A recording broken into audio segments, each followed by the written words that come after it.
Hey everyone, welcome to the stream. This is Accounting Nightmare. Welcome Tag, welcome Ezraya. Hope you're both doing well today. I'm back.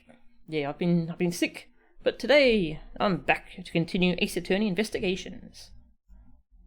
Fire that up. Okay.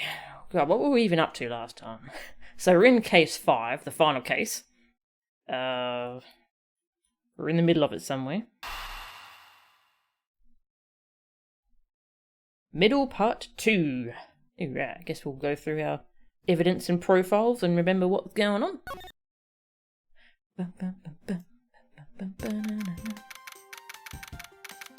Good music. March 14, 9:21 PM. Open air stage. Alright, let's have a look through our stuff, because it's been a few days and I don't really remember what's going on.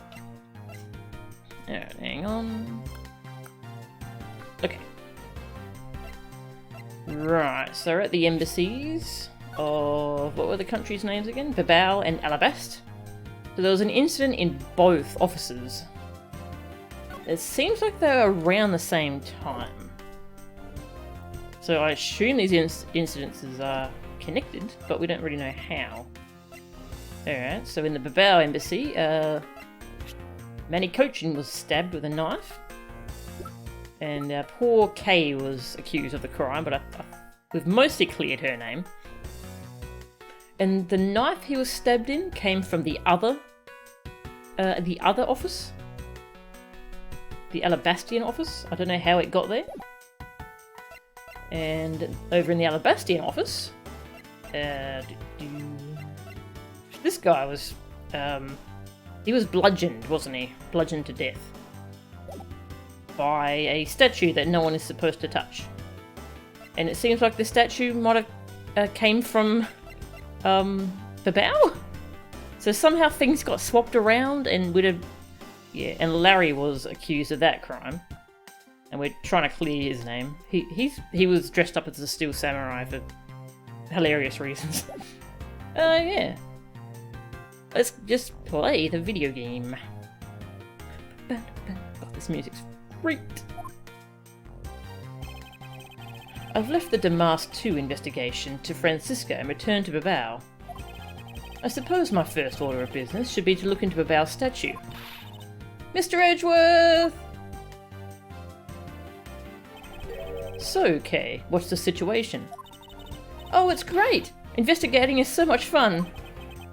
In other words, they've made absolutely no progress. But we weren't goofing off, honest sir. We've been investigating our hearts out. Very well then, would you care to give me an update on your investigation? Oh, we've had a really fun time, sir. I knew it. Zero progress. Thanks Alyosha. Welcome back. You're so glad I'm feeling better. You're feeling pretty decent to good right now. Thank you. GG and everyone. Thank you, Tag and everyone, so very much for everything. Thank you, Agosha. I'm glad you're feeling a bit better today. Well, yeah, thank you very much. In any case, Detective Gumshoe. Yes, sir? You have permission to enter the Alabastian embassy, is that correct?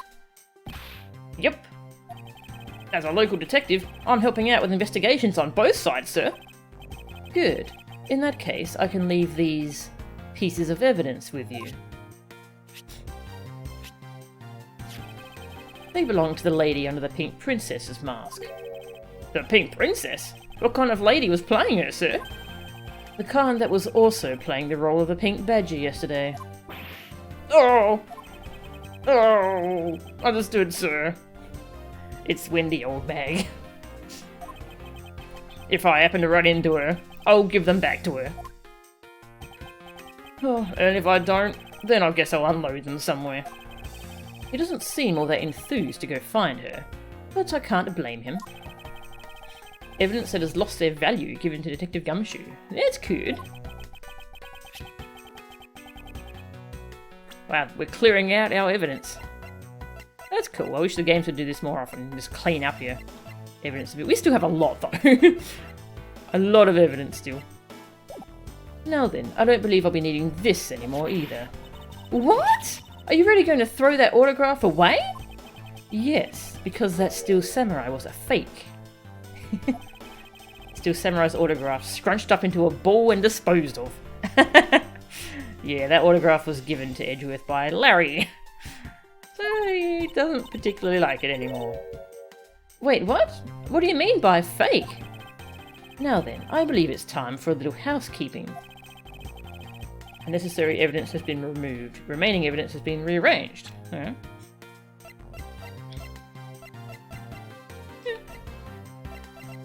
The samurai dogs are still important. We still have a lot of evidence. What does he consider the real Steel Samurai? Is it Will Powers in costume, or... Hey, King Brody, welcome! Yeah, what does he consider the real Steel Samurai, I wonder?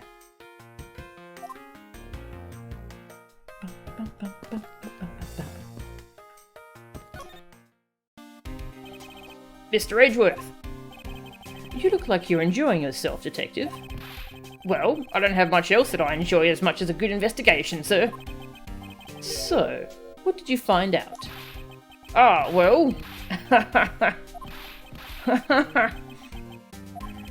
I take it he has found nothing of any particular use. As usual. Aw. Check out my badge. Hey, it's your prosecutor's badge. This thing's really important, right? So what would happen if you lost it, sir? Why are you asking me such an ominous question? Well, because I've lost my police badge before, sir. I just wanted to tell you to be careful, sir. Because writing the explanation section on those requisition forms is really annoying. I believe someone needs to take his own advice a bit more.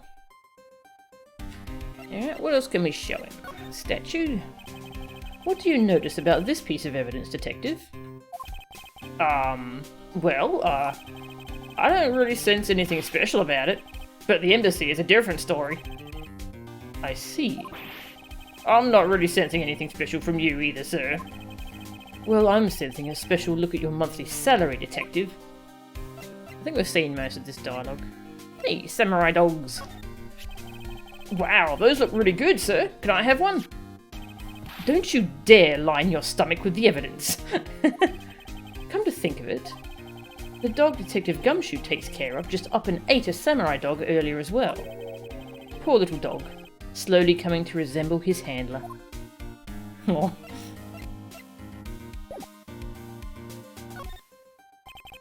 Hey, Mr. Edgeworth, I've got something really interesting from Ambassador Polano. Oh? And what is this something interesting? This, sir! Wow, that's so pretty! I'm jealous! That's a real treasure there! Why does the flame burn green, Detective? So apparently, if you burn the special wit crystal oil that they only make in Babao, it burns this green colour, sir. Interesting. So it's a special property of the oil. I suppose this is a ploy to force people to visit Babao should the oil run out. Hey Gummy, what about these silhouettes? They stuck some cutouts on the outside of the lantern so I project the images. Oh? Silhouettes, huh? They are rather pretty, aren't they? Wait, what am I doing? I was supposed to be asking for an update on the investigation. Hey, what's wrong, sir? There's something I want you to investigate for me. Do you think you can do that much? Uh-huh. You got it, sir. Hey, that's not fair. Why is Gummy getting to do all the fun stuff? Oh, well, that's because I'm Mr. Edgeworth's partner. Ah, I can't believe you took advantage of the confusion and stole my role as assistant. I expect the two of you to get along and work together like professionals on this.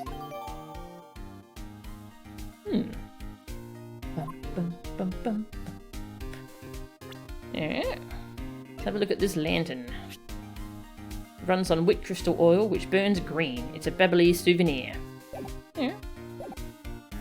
Wonder if you'll give me any more dialogue on it. That's a souvenir from Babao. It's a silhouette lantern. By the by, how much is it? It was really expensive, sir.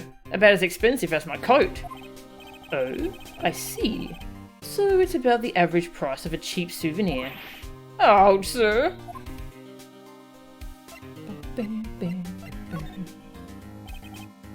Nothing to say about the spear. Flowers. Nope, okay.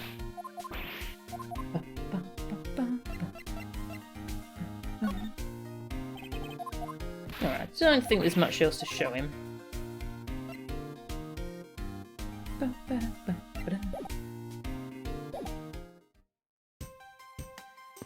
Let's talk to Kay. Yes? How's the investigation going in the Babylese Secretariat's office, Kay? Well, even though we found a few treasures, they've all been pretty much burnt to a crisp. A treasure is a terrible thing to waste. Anyway, is there anything else I should know about? Oh, that's right. You know what I found in that office? A wooden bear carving. It's so cute. Can I have it? Huh? Can I? No, of course you can't. By the sound of things, it appears that there has been no progress in the investigation. Because we have to do it, because we're the player character. Okay, about this piece of evidence. Huh? May I really have it? But you know, as the Yatagarasu, it'd be bad if I couldn't get this by myself. Sorry, but I have no intention of giving you this piece of evidence. Oh, really? I guess I misunderstood. I feel like I've had a very similar conversation with someone else before. Gumshoe, probably. It's a box of samurai dogs, right? Ah, but see, I'm a German ninja fan. So, while I would love to have one, I'm going to be strong and resist the urge. Well then, how about we slowly enjoy them after we crack this case? Okay, fine, you twisted my arm. Let's indulge. Flowers. Nope. No worries, Tag. Hope you enjoy Ark.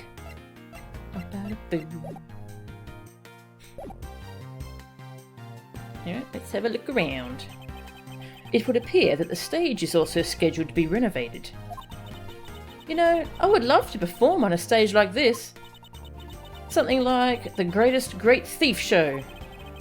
I should think it would be a bad idea for a thief to show their face to the world. Bags full of cement powder are stacked up here. I suppose they're for the renovation. Yeah, because I don't smell a drop of gold here, or any other treasure for that matter. Okay, the only scent you should detect in a place like this is the smell of sweat. Hey, Mr. Edgeworth, that was a pretty good play on words there. Gummy, don't randomly jump into one of our dialogues like that. Were you eavesdropping on us, Detective Gumshoe? No, it's not like that, sir. Oh, a ladder. A ladder. Actually, that's a step ladder. They're the exact same thing. No way! From their structure up, they're totally different. But of course, from a thief's perspective, the best kind of ladder is the rope ladder. A step ladder is much too heavy to carry around, after all. And from a prosecutor's perspective, any type of ladder is guilty of being dangerous during an earthquake. Aw.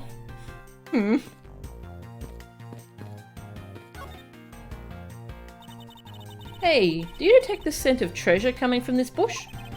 The scent of treasure? Not at all. Ah, Mr. Edgeworth, you're totally not with it. I'm not with it? No, and it's important for both thieves and prosecutors to be energetic. Perhaps for a thief like you, but that level of energy is unbecoming of a prosecutor. You really think so?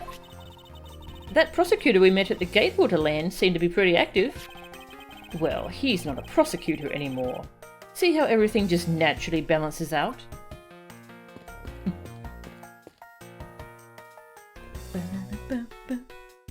You went back to Fire Emblem and started a new game plus on one of the other paths. Oh, nice. Cool. Hope you have fun. So how come so many traffic cones are red and white?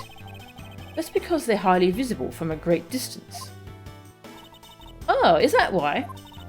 So then, the reason you wear that wine-red suit is for visibility's sake? Please don't compare me to a ragged plastic traffic cone. Hey, you're not going back to Alabaster already, are you? No, not yet. I still need to gather a bit more information first.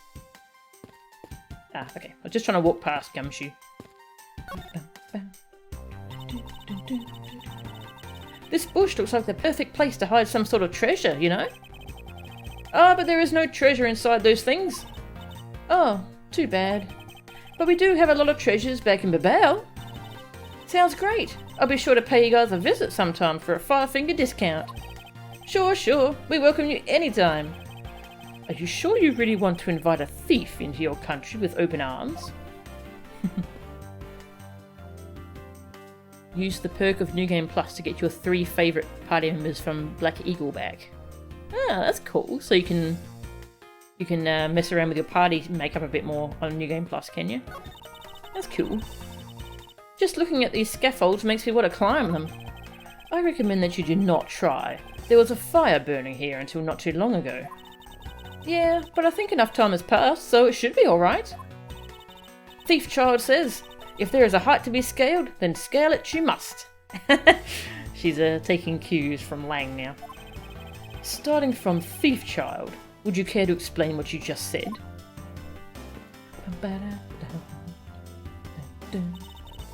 They're having a real time of it cleaning up after the fire. I suppose we should stay out here and investigate the stage some more then. What's this sign say? There is a sign here warning passers-by to take precautions around this renovation site. They're really going all out, huh? There's construction going on everywhere. I believe Ambassador Polano said it was to attract more tourists and visitors. But what can they do with the new stuff they're building? Hey, what do you think they should do, Mr. Edgeworth? How about transforming it into a courthouse? Hey, be serious!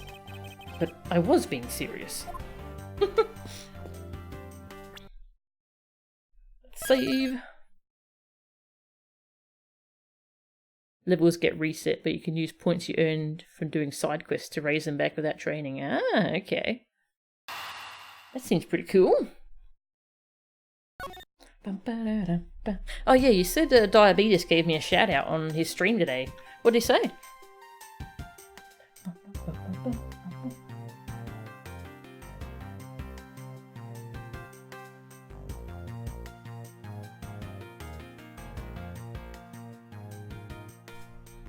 Alright, let's talk to this guy. Ah, so you're back now, are you, Mr. Edgeworth? You must be tired. Here, with these you can eat whatever you'd like. And these are? Discount tickets for our cafeteria. They open tomorrow at 10 in the morning. I appreciate the concern. However, these coupons do nothing for me right now.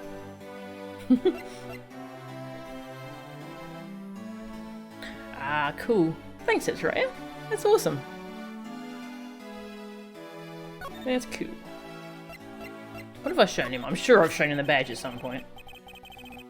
Oh, is that a prosecutor's badge? It has a very cool design. Ah, I know!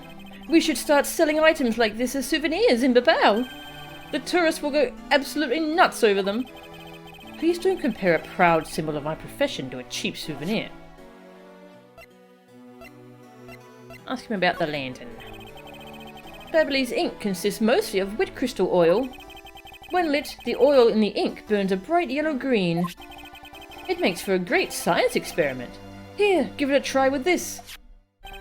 Yes, well, I understand your enthusiasm, but the amount you gave me earlier is enough. I see. That's too bad. In that case, why don't you have a few more of these coupons? I've got plenty. I have plenty of those too. Where is he conjuring those from?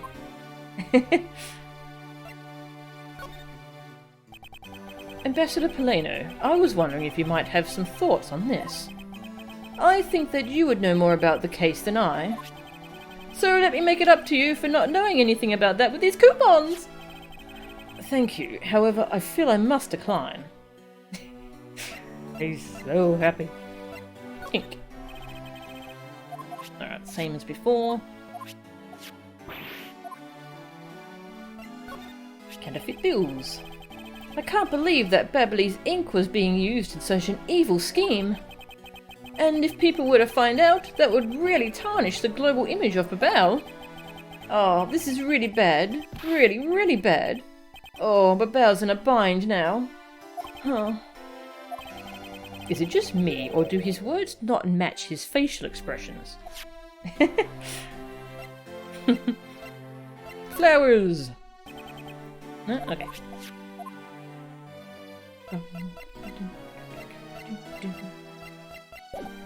Talk to him first. This open-air stage, what function does it serve exactly? Well, normally we use it for a variety of events. It's all to attract that extra bit of attention to Babel. I heard that tonight, over in the Alabastian Rose Garden, Ambassador Alba was to give a speech. And you know what? Manny told me that I really should give a speech too. Mr. Cochin told you that? Yes, he did. Which is why I thought I should give a speech of my own. But unfortunately, I wasn't able to. Because of the fire the Yatagarasu started. Exactly. Ambassador Poleno, I'd like to ask you a little more about the Primadoc statues. Oh, I see. Well, let me ask you this. Did you know that Alabast and Babel used to be one country called Cadopia? Yes, I know that much about your history. Well, the Primadoc statue belonged to the founders of Cadopia. At least, that's how the story goes. It was bequeathed unto the King of Cadopia as a symbol of the country's wealth. So, it was meant as a symbol of sovereignty, and the right to rule, I take it. Yes, that's right. Which is why both countries are so adamant about their claim. We hold the real statue, therefore we hold the right to rule, is the reasoning. It's pretty petty when you think about it, though, I suppose. But if Alabasta Babel were to re-establish relations, shouldn't that put an end to the squabbling over the statue? I have no reason to believe so. The Primadoc statue is even more important now as a key to diplomacy. I wonder if Ambassador Poleno knows about what has happened to the very important key to diplomacy. Perhaps I should try showing him this key and see what he has to say about it. Sure. After I finish talking to him. Ambassador Poleno, there's just one thing I'd like to ask you about. Yes? Oh, and don't worry, you can ask me for more than just one thing. How about 2 or 3? In exchange, I expect you'll be coming to Babel, yes? Thank you, but just the one thing is all I require. Manny Cochin, I'd like to ask you about this man who is your secretary. Sure, I'll tell you what I know. Thank you for your cooperation, Ambassador. He was, well, if I had to put it in one word, he was an able man. If there was ever anything I needed as an ambassador, he was able to get it for me. To think that a man like that had a hand in a smuggling ring right under my nose, going completely unnoticed. Actually, I suppose because he was an able man, I was unable to detect his dirty dealings. It sounds like Mr. Cochin had a very sharp mind. Recently, Manny had been really busy. Since I became the Babalese representative at the Country Unification Council, he's been working tirelessly to cover my work for me. I'm sorry, but what is this Country Unification Council? Oh, well, you see, had tonight's events proceeded without a hitch, our 2 countries were to reunify and become one again. I'm sorry, what? But I guess with how things turned out, that dream won't be realized anytime soon. I suppose not. What? You're just gonna reunify tonight? Okay. It's kind of a big deal, right? How come we only just heard about this? This one? Yeah, this one. Ambassador Poleno, if you could please take a look at this for me. The Primadoc statue sitting in Alabast right now actually belongs to Babel. So it would appear. I received a call from Miss Von Karma about this earlier. Then you will understand why I wish to inspect Babal's Primadox statue immediately. Because the statue currently in your country's possession. Yes, well, I've already inspected it myself. And it is definitely Alabast's statue. I know because it's the real statue. Then you're saying that Babal's was a replica? I'm embarrassed to say it's true, even though I knew that someday it would be exposed. I received my orders from the leaders of Babal, and I was to negotiate with Ambassador Alba at this event. I was to negotiate with him and fix the results of the evaluation tonight. To say that we could not determine which statue was the real one. Why are you telling me this? Well, because you already figured it out. Our statue is just a hollow gold shell. Even if Babal were to lose face, the reunification of the country is what's important. I'm right in thinking that, aren't I? I'm not making a mistake, right? If you don't know yourself, then I won't pretend to know either. I never thought that by being betrayed by my own secretary, the real symbol of wealth would be given to me. Isn't it simply ironic? Hey, where are you going? Are you heading back to Alabast? I don't trust this ambassador. I think he knows a lot more than he's pretending to. Like, he's a suspect as part of the smuggling ring. Like, this guy was running the smuggling ring under him and he just didn't know? Sure. Sure, I don't trust him. Yes, but before I do, I suppose I should give you a summary of what's happened. Oh, I see. So there's been a murder in both countries using an object from the other country? That's the gist of it. Babal is just as strict as Alabast in their inspection of the people and things that enter their country. Meaning that somehow, both murder weapons were smuggled into the two countries. That's the only logical conclusion that can be drawn. Perhaps the key to the weapon smuggling is the person who traversed both countries. You mean the fake Yatagarasu? In one way or another, the Yatagarasu is connected. Of this I am sure. Now then, where was the Yatagarasu first spotted? I believe it was the Rose Garden on the Alabastian side of the embassy. The garden is just on the other side of this boundary. It's where Ambassador Alba was to give a speech tonight. At least, that's where I heard the Yatagarasu had appeared. In that case, I believe it's vital that I investigate the Rose Garden post-haste. Wait, before you go, take a look at this, Mr. Edgeworth. What is it? My guess is that it's a guitar pick. I picked it up just now over there. Do you think it'll be of any use? There is a little water on it, but how did the water get on it? Doesn't look like there's anything it could get wet from around here. I was thinking, they have concerts here at this open air stage from time to time, right? Alright, I'll find its owner later.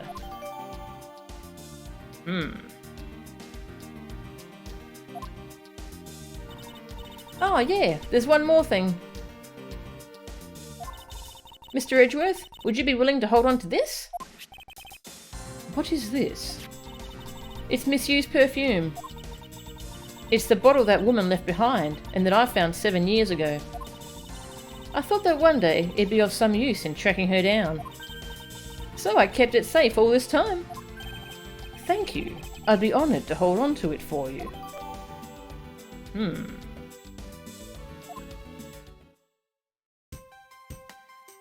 If only we had a dog nearby who could track her for us. Oh well. Let's look at our new evidence. Pick. Found at the open air stage. It looks like a guitar pick. It's also wet for some reason. Misused perfume. This was left behind by Callisto U 7 years ago. Kay has been safeguarding it. Okay. How many profiles we got? We got a lot of profiles. We've got Burn Faraday's profile. I'm not sure why, so I guess we'll find out something about him probably. Because he's been dead for 7 years, so... Okay. Right. Can we go in here? I guess not. Nah.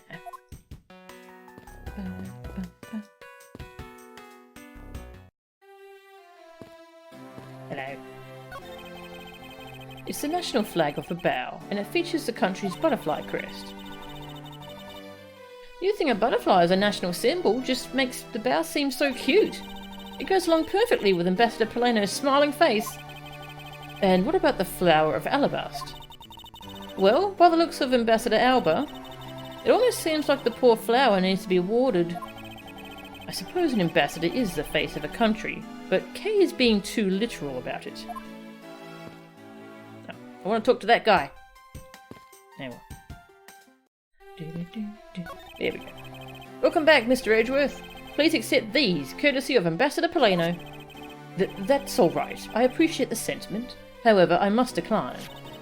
Oh, come on. You might as well take them, since he was nice enough to offer. Thank you, and I hope you'll visit our Embassy's cafeteria to redeem them. It appears that Ambassador Poleno isn't the only one adamantly handing these things out. A lot of coupons.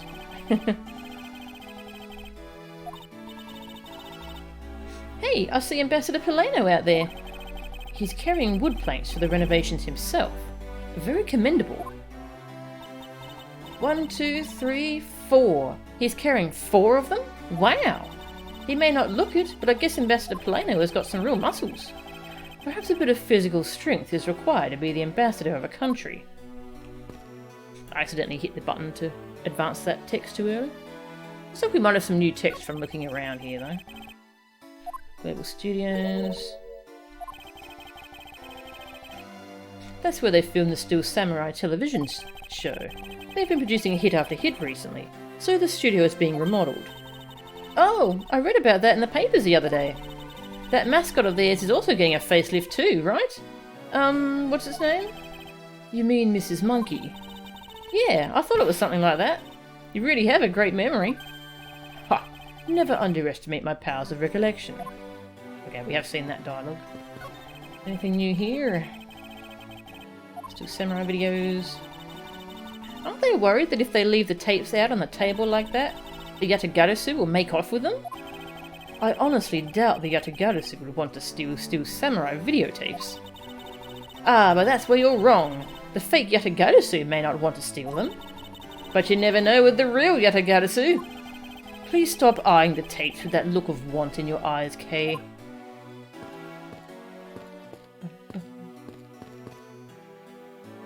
Can't respect that. Those are some nice flowers. I wonder who they're from. Gatewater Imperial Hotel. Where's this, Mr. Edgeworth? Ah, it's an ultra-luxurious hotel that sponsors the Steel Samurai series.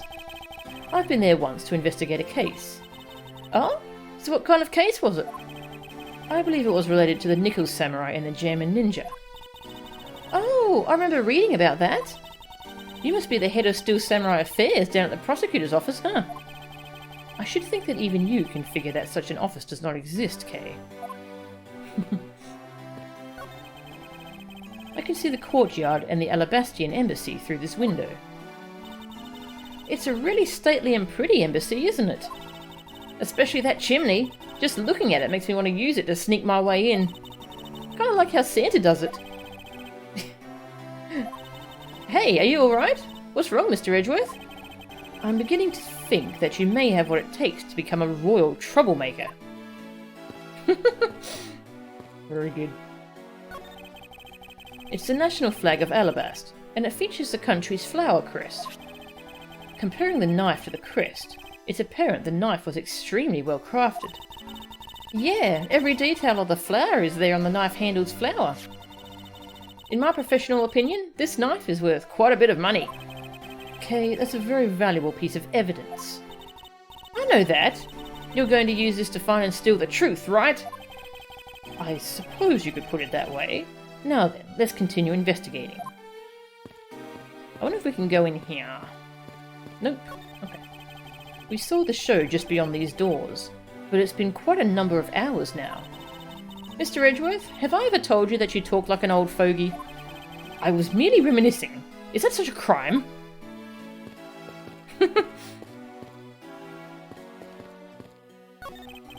May I enter the Alabastian Embassy?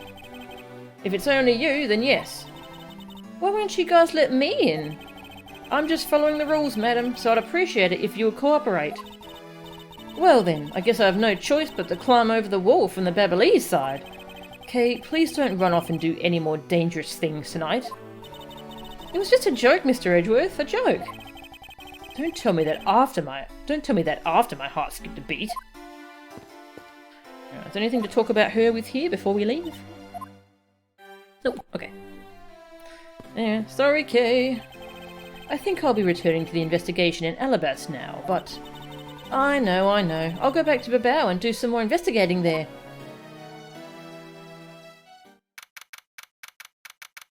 March 14, 9:58 PM, Rose Garden.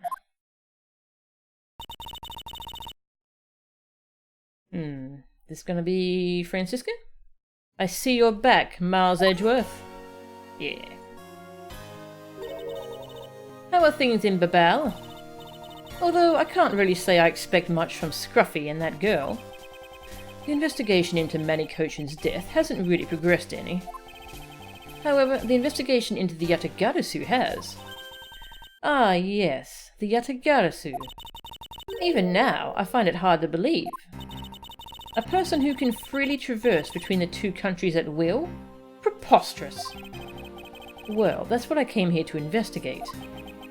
I heard that this is where witnesses claim to have seen the Yatagarasu. That's correct. Ambassador Alba was to give a speech tonight here in Alabast.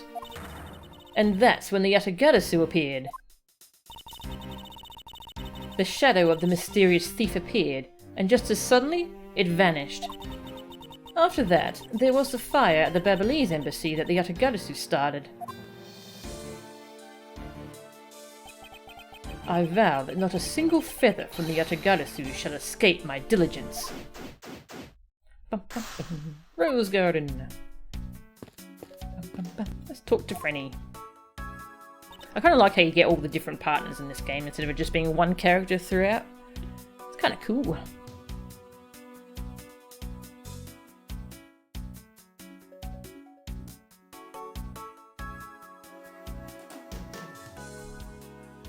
Yes? Tonight, in this very rose garden, the Alabastian ambassador, Quercus Alba, was to give a commemorative speech. A very key commemorative speech at that. And including Agent Lang, the security detail was very tight. But, as if to mock our efforts, the Yatagarasu appears. Then, just like that, the thief vanishes and starts a fire at the Babalese embassy. Interesting. And are you sure it was the Yatagarasu who appeared here? Of course. But to have slipped by such tight security, and then disappear into thin air. We will need to conduct a very thorough investigation of this area. Yes, my thoughts exactly. In order to find out the truth behind what happened here, I should start by gathering as much information as I can.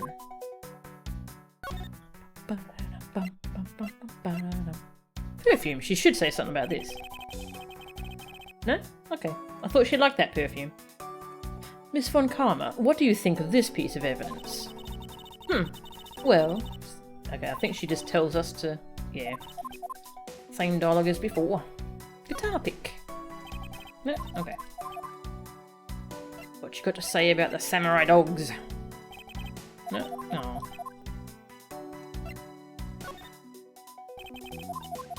Don't have much to say, do you? Anyway.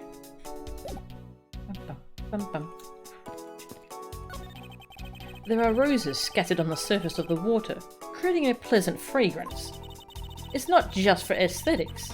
This pool's water is also used in putting out fires. I see. Oh! The pool stopped filling itself automatically. The fountain spouts are set to stay open until the pool's water reaches a certain level. If this water is used to put out fires, I suppose it must be refilled to its normal level. It's used to put out fires? Wait, how many fires are they expecting to have? That's weird. Which suggests that this pool was recently used somehow in this embassy. I guess I'll take some notes about it, just in case. Yeah.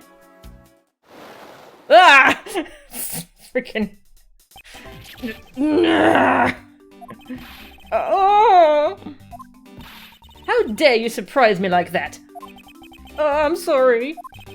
Oh, hey, Edgy. Thanks for what you did back there. Your gratitude alone is enough. More importantly, Larry, this pool is not for your personal enjoyment. I know that. Do you really think that I'm the type to just jump into a pool and swim around for fun? Alright then. Did you, by chance, fall into the pool? Nice guess, but no dice.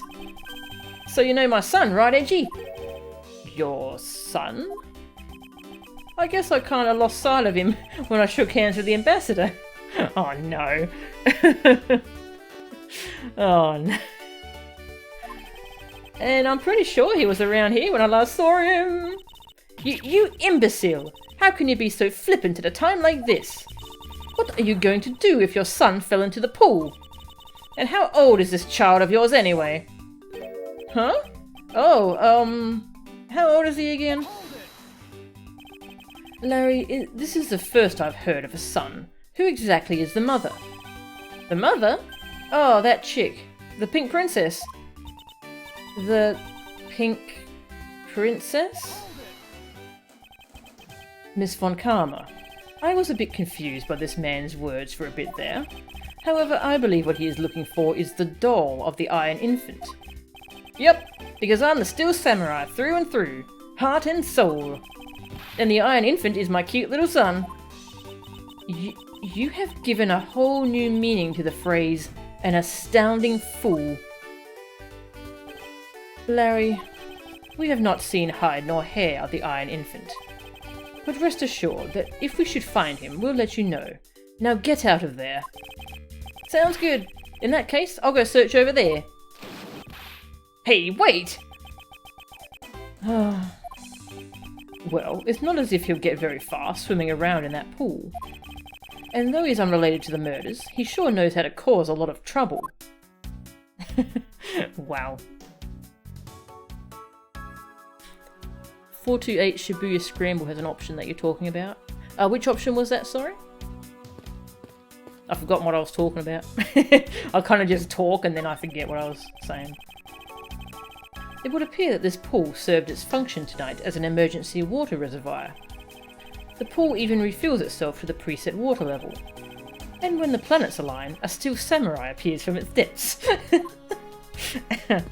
I appreciate Larry being in this case, because he's been pretty entertaining, I must say. A statue of a woman. I wonder if the lady is pouring water. It says that it's a statue of the queen who spoke of love to King Primadux.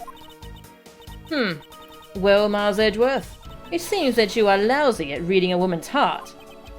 I opened my mouth about a statue and she somehow made the leap to that. There is an overturned spotlight here. When the Yatagarasu appeared, the audience that was waiting for the speech to start panicked. I suppose that's when someone must have knocked it over. I'm having a tough time visualizing the mass confusion that took place here. I thought to use my whip to capture the Yatagarasu. However, there were people in my way, and I was unable to land even a single lash. I suppose this means that some other poor saps were hit instead. The multiple protagonist thing? Ah, nice. Very cool. I'm glad I picked that game up, actually. I really want to play that. Shibuya Scramble. I'd never heard of it, but it looks really interesting. Is it possible that the Yatagarasu hid in these bushes? Of course not! They're rose bushes! You've been spending so much time with Scruffy and that girl, they're rubbing off on you. But it's alright, I'll wake you out of your stupor. Now, the next time you feel like sleep-talking, remember that I'll whip you for real. All I tried to do was offer up a possibility, and this is what I get. Yeah, that's not very helpful, Francisca. More spotlights. Hey, Lang. Lang's just here, by the way. These are some beautiful roses here. They appear to be well maintained. You're being too nice, Miles Edgeworth. The arrangement is devoid of any design sense. Roses only truly shine when they are grouped by colour. One colour per location. They lose their beauty when they're all mixed together like this. I can't tell if she's being sarcastic or not.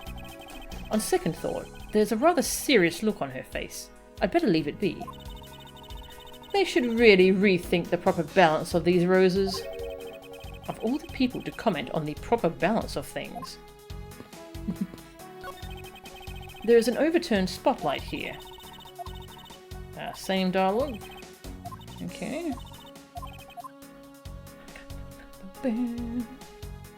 It's Spike Chunsoft's most funniest and weirdest in the best way game. Ah, nice. Yeah, I'm sad I hadn't heard of it before. Wonder what other cool games I haven't heard of. This statue bears a resemblance to the Primadux statue. The plaque says, King Primadux in the battlefield. In order to save the Queen, King Primadux put his life on the line and went to war. So Primadux was actually a person of royal blood? I thought he was simply someone imitating a character from an ancient legend. Well, what surprises me is that a real person who looked like the Steel Samurai existed. I suppose there's that too. Elaine, I'll talk to you later. I suppose Ambassador Alba sat in this chair. Ambassador Alba is very elderly. The chair was prepared for him should he have gotten tired during his speech. In that case, why didn't he plan to make his speech sitting down in the first place? The ambassador is also quite prideful, that's why. He sounds like my old principal from grade school who'd speak at assemblies. So this is where Ambassador Alba was to give his speech. The stage was set up nicely. However, where was the audience supposed to sit? Perhaps they were supposed to sit around the edge of the pool. That's such poor planning, if there was no place other than a spot or two by the pool. They really should have made seating arrangements, like how the gallery is set up in court. Indeed, you can sense that consideration for the viewers was taken with those. So in the end, the speaker and his audience were to stand the whole time, huh? Yes, although I suspect the audience would have liked to sit down after a while. Yeah, this isn't a great spot for a speech. I mean, it's pretty, but there's just no space for anyone. Can't go that way? Okay. How is the investigation proceeding on your end? Langzy says, that's top secret. If you're going to attempt to imitate your superior, at least do it well. I don't suppose he believes in the accidental leakage of information. Have you finished checking out all the bystanders? Yes, sir. And we found 14 counts of pickpocketing, 16 counts of illegal parking, and one person ran a light, sir. Don't tell me you didn't find out anything related to the case. Sir, not a single thing, sir. Well, for now, let's just get those other lawbreakers down to the precinct. Agent Lang. Well, if it isn't Mr. Prosecutor. I would just like to thank you for your assistance earlier. Make no mistake, it's not like I was trying to help you with what I did. After I left, did you receive word from Ambassador Alba? We're to wrap up our bodyguard assignment at the end of today. Oddly enough, we received word from HQ to return home on an urgent matter. Heh, as if I can be so easily called away from this case, after I've come this far. I swear that I'll find the truth, and I'll drag it out screaming into the light. You're with me on that, right, Mr. Prosecutor?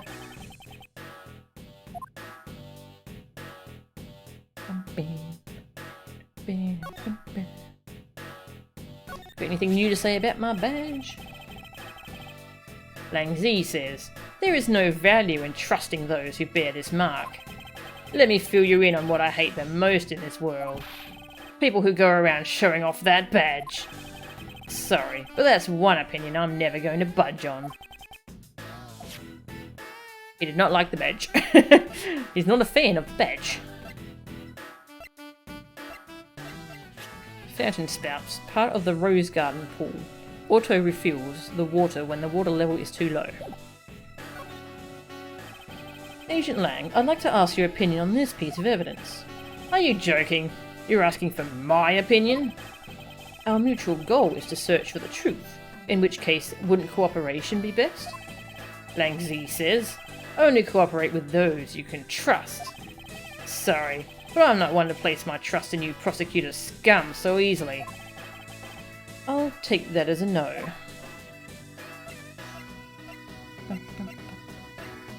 Guitar pick? Nope. Hot dog! Nope, okay. Fine. You were working as Ambassador Alba's bodyguard at the time. So naturally, you witnessed when the Yatagarasu appeared, correct? Yeah, I saw the thief alright. With my own 2 eyes. The Yatagarasu was always there, lurking in the shadows. Okay, did anyone actually see the thief, or do they just see the shadow? I'm a little suspicious. But when the spotlights were turned on for Ambassador Alba's speech, a shadow appeared. That's when cries of, "It's the Yatagarasu" rang out. The next second, the spotlight went out. And by the time we got the area lit again, the deft thief had vanished. When we investigated afterwards, we found that the reason the lights went out was because someone had unplugged the extension plug for all the outdoor electronics. Whether it was someone doing it on purpose, or simply a guest who had tripped over it, we don't know. But one thing is for certain. The Yatagarasu was here. So you're saying that basically all you saw was the thief's silhouette? Yes. If all you saw was a shadow, then it's entirely possible that the shadow belonged to someone else. Ha! Good thinking, sis. You just might be right. If it weren't for the fact that there was no one else with that same shape. Not among the staff or the audience members. My men have already done a thorough check of everyone, so I know I'm right. Someone else's shadow? That sounds like a plausible hypothesis. The suddenly appearing and disappearing shadow of the Yatagarasu. I believe I figured out its true origin. Okay, once again, Edgeworth knows the answer and I'm like, oh? I expected no less from my subordinate. Now let's hear what you know on the subject. Oh god, what really cast the shadow of the Yatagarasu?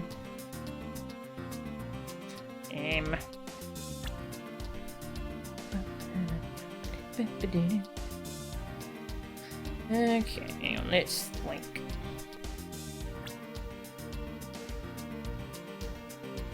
Well, I'm thinking of the statues, but none of them have that spiky shape.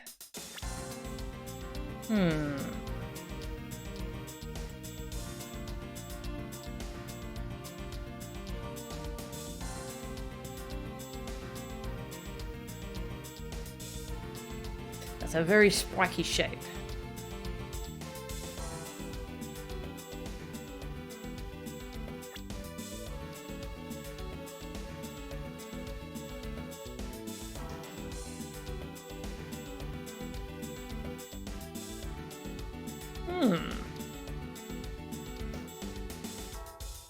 Let's get it wrong first for the dialogue. But, I mean, I don't actually know what the answer is, so I have to think on this one for a while. Francisca, if you could take a look at this, don't you find it to be a bit suspicious? Not at all. As I thought. For you see, I was merely testing you just now. We have no time to waste on your pompous talk, so get on with your explanation already. I'm just gonna save my video game.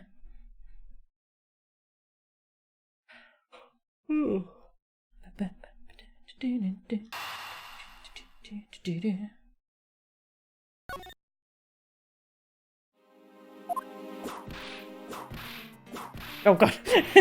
No. I guess Francisco just couldn't understand my point. Yes, Francisco's fault. Definitely Francisco's fault. I need to think this through again. Now, the Yatagarazu's shadow. There really is only one thing that can explain how it was cast, and it must be this. I was hoping I'd get a chance to like look around, but they just kind of... I'm caught here now. Yeah. I'm wondering if something was taken from this statue that would cast that spiky shape. I'll try this statue. The suddenly appearing and disappearing shadow of the Yatagarazu. Is it not possible that it was created by this statue? Are you playing me for a fool, Miles Edgeworth? This statue bears absolutely no resemblance to the shadow of the Yatagarazu. You are correct. However, this statue is but one part of the whole picture. What do you mean by only one part? Oh god. What is the other part to the real form of the Yatagarazu's shadow? Jeez. Well, let's get this wrong, see what happens. Ah, okay. Same dialogue as before. Soft reset. Alright, well the statue's one part. What would the other part be? The spotlight?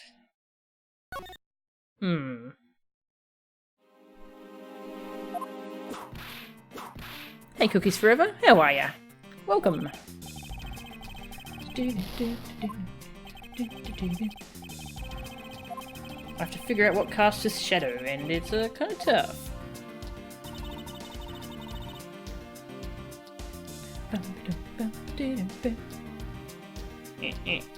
This statue.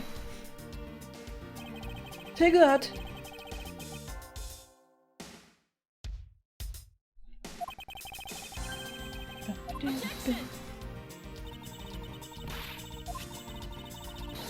What would the other part be? I'm wondering if I should save here or if this is a red herring of dialogue. I won't save. Health's a little bit lowish. Was it? What would be spiky enough?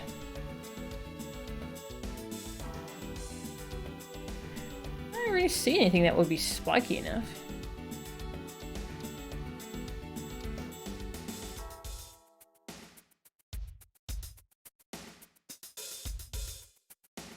Is there a flower on the spotlight or something, maybe? I'll go for the spotlight, see if that gets me anywhere. Nope. Nope. Soft reset.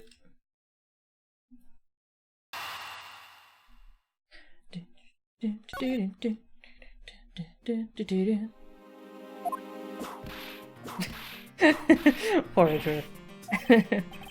Good night, Ezra. Thanks for hanging out.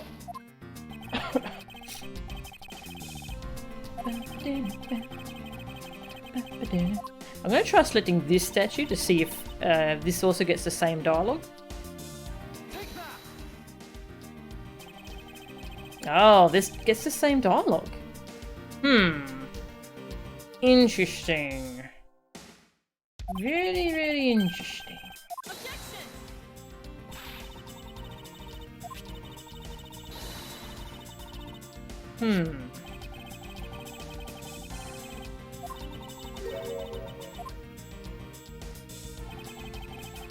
Was one of the statues moved? I don't see how they would come together to make that spiky pattern though. Yeah, see what happens. It's another statue. The Yatagarazu's shadow was made from the shadows of these two statues. Made? What do you mean by that? Right now, the spotlights are all over the place. This is because they were moved when the guests were in a panicked state. However, if we were to restore the lights to where they were when the thief appeared, do you believe that the two shadows will create the Yatagarazu's shadow? Precisely. Now then, watch as I reveal the true form of the Yatagarazu. First, if we set up a spotlight to cast a shadow of King Primidox in the battlefield, the shadow of the king's statue would appear on the backdrop of the stage. Okay, that's his spiky hair. Likewise, if we set a light up on the queen who spoke of love to King Primodox, her silhouette would also appear on the backdrop to the stage. Aha! So if we were to combine the two shadows, it looks nothing like the Yatagarasu's shadow. Miles Edgeworth, how do you explain this grotesque shape? Calm down, Francisca. The way the light needs to be shone on the Queen's statue is wrong. What do you mean by that? I believe that the whole of the King's shadow needs to be used for this to work. I'm not going to have to answer a question. Let's save.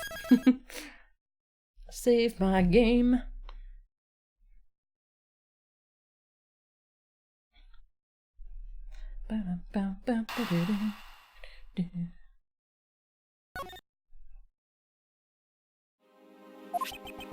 However, in the case of the Queen, I don't believe her whole shadow is needed. Rather, the person who created the shadow only used one part of her shadow. Only one part? Yes, and that one part alone is enough to fill in the rest of the Yatagarasu's shadow. Why didn't you say that in the first place? You're right, I apologise. Now, what part of the Queen's statue was used to complete the Yatagarasu's shadow? The hand, I think. Yeah. But maybe it was the face. This is that part. And how exactly should we shine the light on this part to complete the shadow? Because I can't see how this would fit in at all. Yeah. Alright, perhaps I was wrong. Francisca, it's not there we should be shining a light on, but a different location. Mars Edgeworth, why are you withholding the correct information from me? Please forgive my transgression.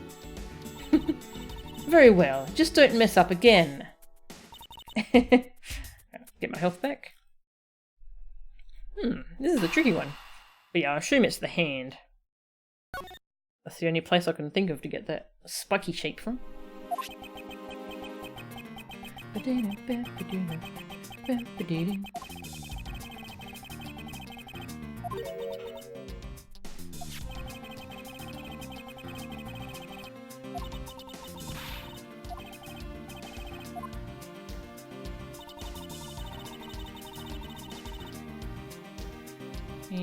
pop.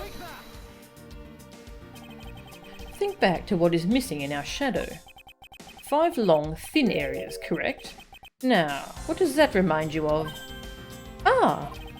That's right. It can only be the shadow of the Queen's left hand.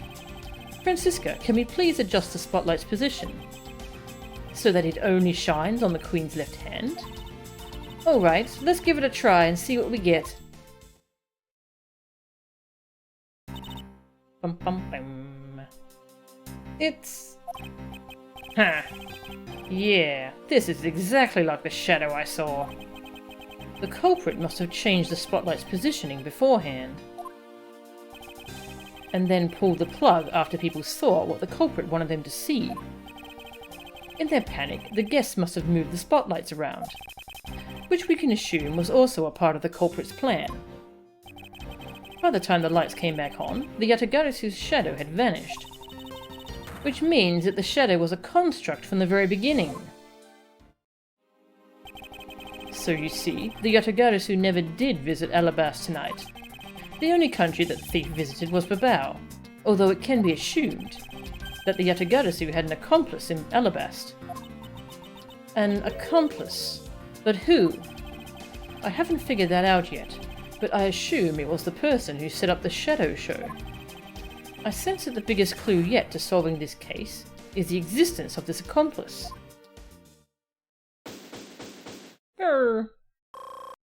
We didn't get to use our logic bin. Oh.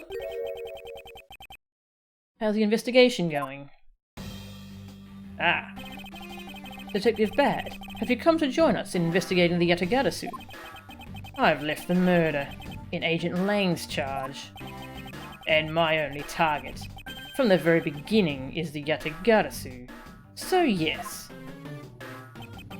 So, what have you found out? I got a piece of evidence. May I see it? Sure. but you might regret it. We're here because we are ready to face whatever may come. So if you please. When people heard the commotion, bystanders started gathering, and one woman claimed, "I'm telling you, I'm a genuine international journalist." Oh. She gave me an interesting picture. A journalist? Well, actually, she's a freelance cameraman. This is the photo I got from her. What in the world? The Yatagarasu is flying through the air. The times, they are a-changing. It's not just man, but evidence. Even they lie to us now. When was this photo taken? Apparently, right after the fires on the 4th and 5th floors were put out. It was taken from a nearby building that you can see the embassy from. I see. So this was taken after the fire. Okay. We didn't have to talk to Lotta. The blur in this picture took off from the Babylonis embassy, flew over the boundary, and headed for the embassy of Alabast. This is simply not possible. People are incapable of flight. Is that a fact? I've had the pleasure of dealing with a case involving a flying person once. Which case is he talking about? Because he wasn't involved in 2-3. Oh yeah, 3-5. Okay. Actually, come to think of it, I've come across a case like that as well. 2, actually. Maybe it happens more often than we think. Am I up to the task of solving the mystery behind this photograph? Well, the Yatagarasu took off from the Babylonis embassy, so I should start from there. Francisca, I need to return to the Babao investigation for a bit. Alright.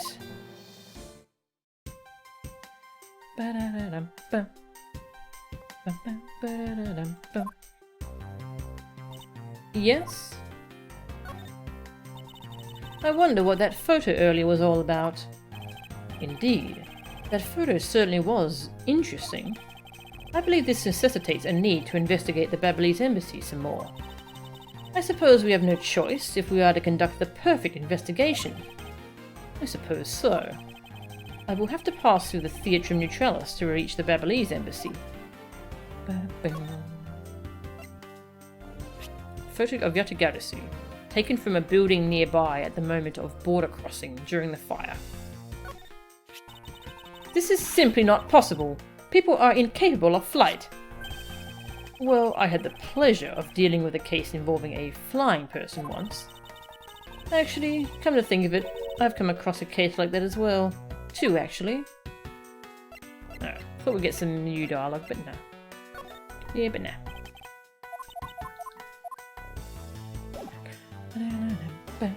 There wasn't much investigating to do in this area, was there?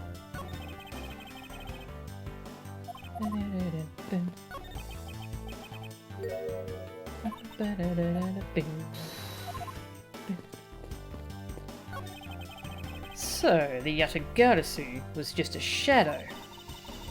The calling card that was sent is what threw everyone off and made them assume things. It's possible that all of the events tonight were part of the overall plan. I'm going to continue investigating on the Alabastian side. You two, as I always say, don't do anything stupid, alright? I wonder if he's alright. It's unusual for him to be so nice. I think it's simply that he is concerned for our well-being, Francisca. Ha! What a farce! Turns out that what I thought was a Yatagarasu's shadow was some statues instead. It's nothing to be embarrassed about. Everyone was in a panic. And here I thought you'd come over to throw some sarcastic remark in my face. Of course not. You and I, we're both of one mind in pursuit of the truth. Ha! But are we really of one mind, though? I'll be returning to the Babel investigation now. I'll contact you if I find anything. You sure are as stubborn as a rock.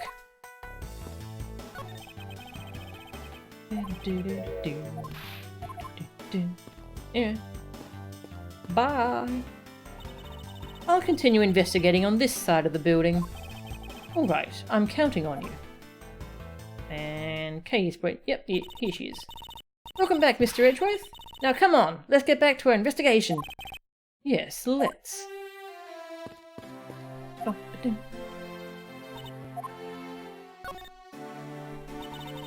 Is there really any place left we haven't checked out in the Babylese Embassy? Interpol was conducting its investigation when you were being held by Agent Sheena. Because of that, I was unable to examine the fireplace and the Secretariat's desk. True. And since he's here, we should talk with Ambassador Polano some more too. He looks so sad and lonely since Mr. Cochin died. Yes, he does. And you are correct. I have a few issues I still need to discuss with him. We should make the best of this opportunity.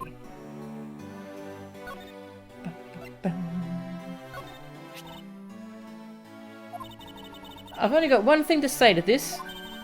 The real Yatagarasu can't fly through the air. Okay.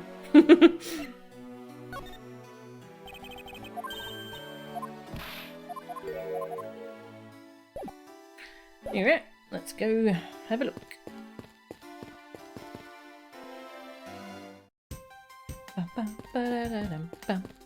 Everyone's gone.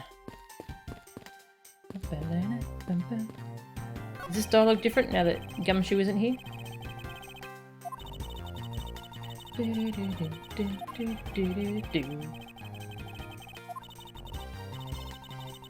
The smell of sweat? That's Gummy's coat, isn't it? I think you might be mistaken. Besides, that was a bit rude, wasn't it? Was not.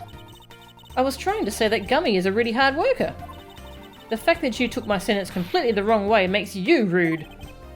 Me? Rude? Perish the thought. Yeah, you're never rude, Edgeworth. Ever. Never, ever, ever. March 14, 10:37 PM. Babylese Embassy, Secretariat's office. What time did all this start? It was like 6 PM or something, wasn't it? Just think, after all that running around, we're right back where we started. It would appear that way. Hi, Mr. Edgeworth! Have you found Manny's killer yet? I'm terribly sorry, Ambassador Polano, but I have yet to find his killer. Then I guess his murder really was the work of the Yatagarasu. Let's get one thing straight. It was the work of the fake Yatagarasu. The real Yatagarasu is a noble vigilante who is only out to steal the truth. Miss Faraday, please don't make such a sad face. If there's anything I can do for you, all you have to do is ask, alright? Mr. Polano? Actually, there is one thing you can do. Will you allow us to take another look around? We didn't have enough time to conduct a thorough investigation earlier. Oh, sure. Please feel free to investigate to your heart's content. Also, there are a few questions I'd like to ask you personally, Ambassador. If it will bring a smile back to Miss Faraday's face, then I'll gladly answer anything. Thank you, Mr. Polano. You're a total gentleman. You don't have to waste such nice words on me, little miss. Hey, Sir Polano. Those two sure got chummy awfully quickly. You know, it's easy to say we're going to investigate, but where should we begin? We should probably start by comparing the state of this room before and after the fire. And then we should look into the matter of the suspicious person you spotted. Yeah, when I came into this room, that person was already gone. But I'm willing to bet that the person I was chasing is Mr. Cochin's killer. We don't know that yet. However, it's hard to believe that person is unrelated. Furthermore, because the key the Yatagarasu stole 7 years ago was found here, it signals that perhaps Miss Yu is also somehow involved. I knew it! That woman is almost definitely Mr. Cochin's killer. Yet again, we don't know that. There are too many mysteries to be solved in this case. Speaking of the Yatagarasu and mysteries, I received a most mysterious photo from Detective Bad. Uncle Bad? He's taking part in the investigation too? Yes. He has been chasing after the Yatagarasu for all these years. Uncle Bad... Now then, I was told that this photo was taken just after the fire. What? This kind of looks like the person in the long coat I was chasing. Does this mean that I was chasing the fake Yatagarasu after all? I don't know the answer to your question, but I don't think people can fly either. But this could be how that person escaped. Well, we'll need to investigate a bit more before we can say anything about that. In any case, let's not dawdle anymore and pick up our investigation where we left off. Bum bum bum bum. Embassies Embassy, Secretariat's office. Okay, another investigation. Hey, Scurvy Kid, how are ya? Let's talk to Kay. Oh, already talked to you about that.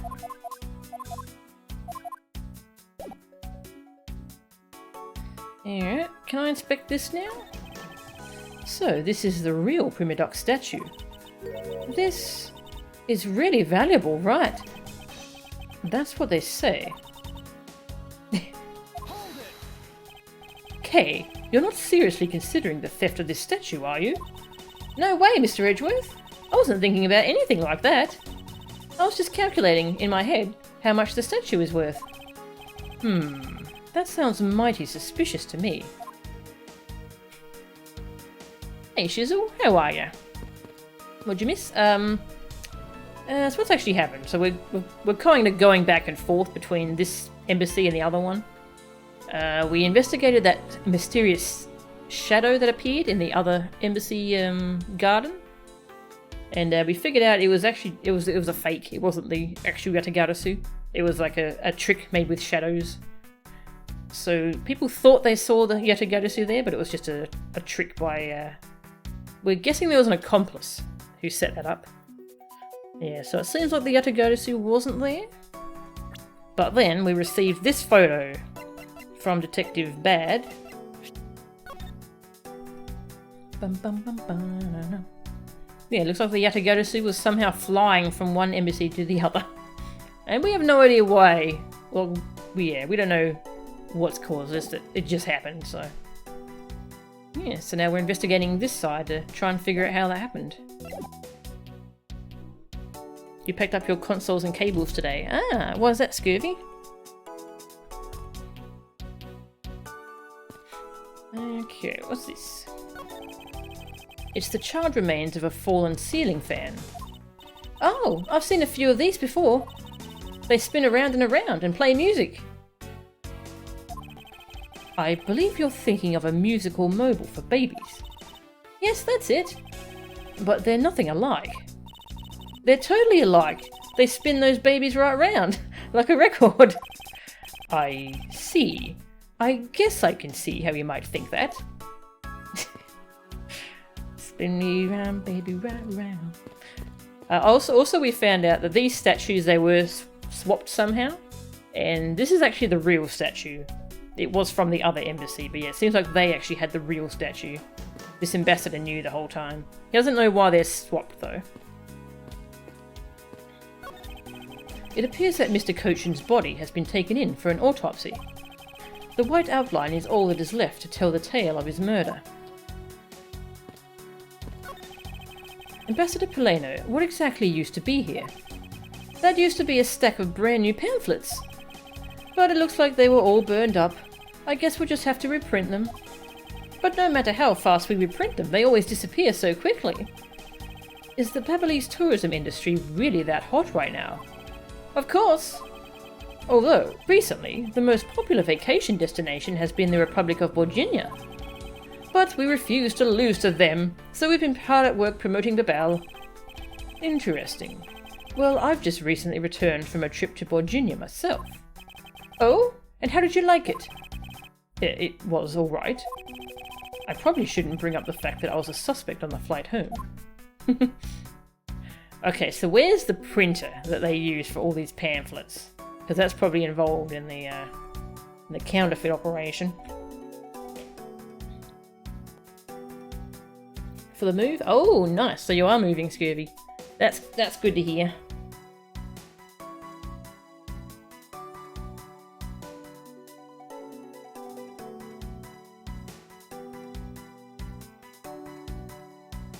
This is going to be like Larry's picture of the bridge again. Yeah, they even reference that.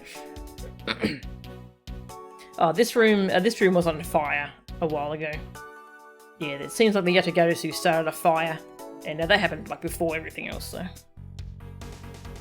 you forgot to tell me you found your copies of the DMC 1 and 2 strategy guides. Oh, that's cool. That sounds like fun to look through. Alright. This safe wasn't open at the time of the fire. You could tell because the inside wasn't burned, right? Yes, and thanks to this safe's fire resistance, the smuggling evidence was preserved. Aren't safes great? They always hold the wonderful promise of treasures within. Well, this one certainly did have a few inside. Look at everything else before I go over to the new part of the room. Ambassador Polano, would you happen to know what these charred remains are of? I don't know actually. But I don't think there was anything there that should have been flammable. And so it remains a mystery as to what was burned here.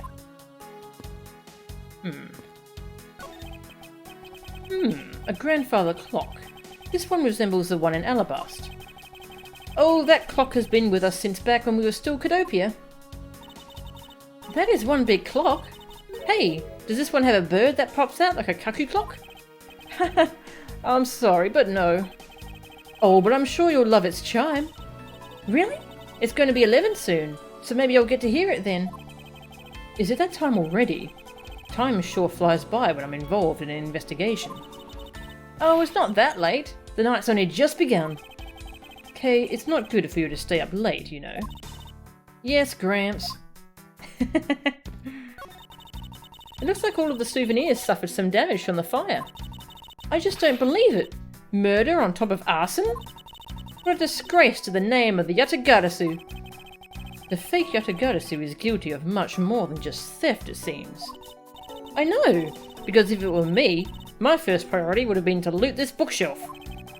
You would steal ordinary souvenirs that you can buy virtually anywhere? You can't buy them anywhere. Each one is specific to a location and has its own value. And items that have memories attached to them are the most valuable of all. But could you really rob someone of their valuable memories just like that? No, because even if I take the souvenir, I can't take the owner's memories. She keeps saying the Yatagarasu is only interested in the truth, but she seems interested in anything that's not nailed down. We still don't know where the blade of the Babyliss knife went. Could it be that the killer walked away with it? Bum, bum, bum, bum, bum. I'll talk to you last. A fireplace, huh? So Babao's officers have them too. Two? There is a fireplace in relatively the same location in the Alabastian office. However, we found something there that I'd rather not recall ever again. I still can't believe that we found that lady's undershirt in the fireplace. If it was that traumatizing, why don't you try creating new memories with this fireplace? You could climb inside and we can play hide and seek. And come out covered in soot? I think not. Ah, you really have no sense of fun, Mr. Edgeworth. Oh, you can't check if the back is fake like the other one? Yeah, well. It appears that this area was heavily damaged by the fire. Yeah, I guess we should hurry up and get started examining everything.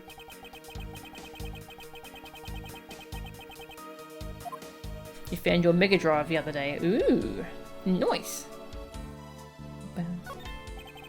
That looks like a very comfortable chair.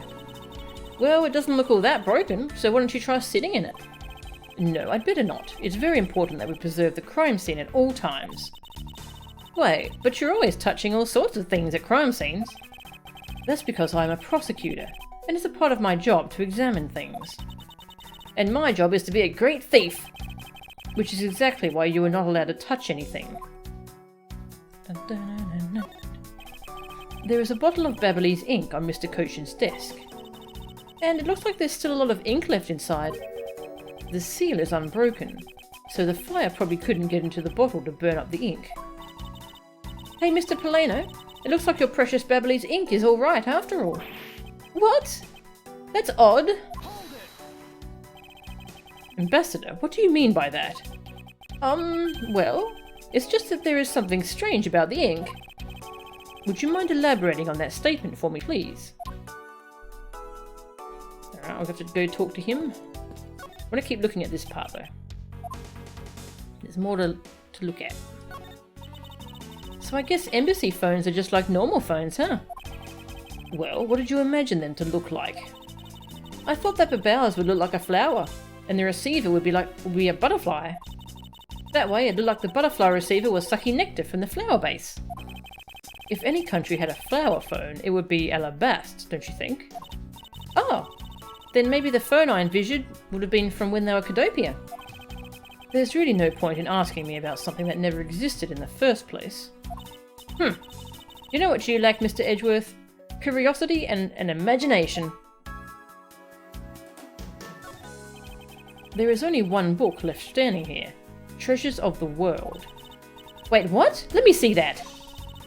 I see. Ah! The most important part was blackened by the fire. Why, cruel fate, why? It looks like the map of where the treasures are located has been burnt. It looks like a bunch of flyers with coupons attached to them. The bow sure gives away a lot of different coupons. Maybe I should create one of my own. I could call it the Great Thief Coupon. And what kind of discount would that net you? The 5-finger kind? What else? And I'd steal an extra thing or two for the bearer. Things such as? Such as the truth. What else would I steal? What I wouldn't give to have a mountain of your coupons right about now. Manny Cochin. His name is written here on this nameplate. Why would you put a nameplate with your name on it in your own office? I suppose it's to inform people in case they walked into the wrong room by mistake. Do you think maybe it's also there to remind you of your own name if you forget? Well, either way, it's never a bad thing to set a nameplate on one's desk. So I think he has a nameplate too, doesn't he? It looks like a bunch of flyers with coupons attached to them. The bow sure gives away... same dialogue as before. Okay.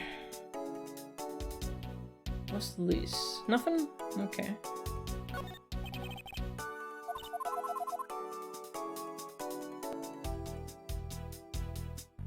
Don't really see anything else here. Oh, drawer. It would appear that this desk also fell victim to the fire. But it doesn't look too damaged. Ooh, I think we can rifle through this drawer a bit. I suppose we really should take a look. Ooh, more goodies. It seems that the contents of this drawer survived the fire rather well. Now that's a sturdy desk. I guess that's the value of solid wood construction. Let's see if there's anything useful left in here, Mr. Edgeworth. This is a rather unusual shape for a notepad. I suppose this must be another souvenir from somewhere.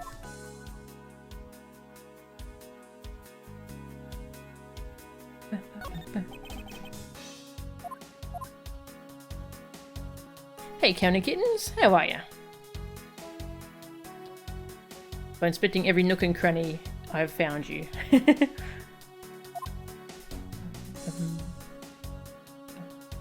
Want to look at these pens, but nothing there to look at, I guess. Alright, let's go talk to the dude. After looking at the window, you can see the Alabastian Embassy through this window. So where were you when you were investigating over there, Mr. Edgeworth? Ah, you can see it from here. I was there on the 5th floor. That's where Damask 2 was killed. What? You don't mean the Master 2? Oh, poor guy. As a fellow second-generation thief, I can't just turn a blind eye to this. Even though Damask 2 was merely an imposter of the original.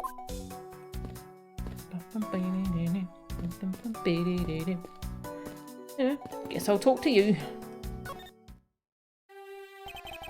Now then, Ambassador, I'd like to ask about your movements before the fire broke out. Before the fire? Which fire are you talking about?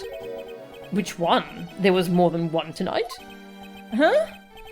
Oh, I see. I guess you didn't hear about it. We had 2 fires here at the Babbly's Embassy tonight. What a bother all of that was. Wait, but the only fire we know about is the one after the Gem and Ninjas show. Ah, well, the first occurred at the start of the Gem and Ninjas show. Luckily, only the 4th and 5th floors of our embassy caught on fire. Not wanting to cause a panic among the theatre-goers, we decided to keep it internal. Then the fire after the Gem and Ninjas show was the second one of the night. Exactly. So the fire I witnessed was the second one. Come to think of it, didn't Detective Bad make reference to the first fire? When was this photo taken? Apparently, right after the fires, when the 4th and 5th floors were put out. I suppose this means that the photo was taken just after the first fire was put out. Okay. Things just got even more confusing. There were 2 fires? What floors was the second fire on?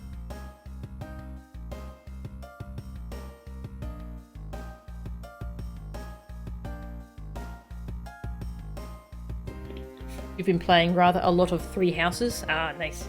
Yeah, a lot of people are really enjoying that game. You think Poleno's hands are meant to look like a butterfly, but the movements creep you out. Ah, okay. I didn't realise that.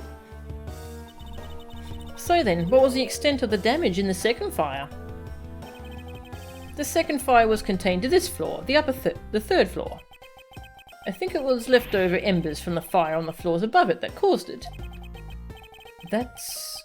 how should I put this? A very bad stroke of luck. My office on the 5th floor, Manny's office here, and Manny himself, all gone in the blink of an eye.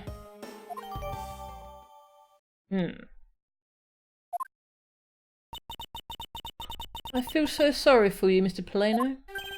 Oops, look at me, going on and on. Now then, what was it you wanted to ask again? Ah, yeah, I see it now. Interesting. We were discussing what your actions and whereabouts for today were. And if you happen to know, what Mr. Cochin's actions and whereabouts were as well. Yes, very well. Let's see. I've been quite busy all day from morning until now. First I woke up and then I brushed my teeth. After that I had a roll for breakfast. Fascinating. How about if you just skip to the relevant parts for me? Oh, you'd like a condensed version? Alright, I can do that for you. Very happy. So what did Mr. Cochin and you do this morning? Well, originally we were supposed to meet and shake hands with the Jam and Ninja. But Manny and I wanted to turn it into a photo op, so we were here tidying up his office. You helped clean Mr. Cochin's office. Why were you not cleaning your own? Oh, I think I forgot to mention this, but my office is currently undergoing renovations. So that's why the statue's here, instead of in his office, I guess?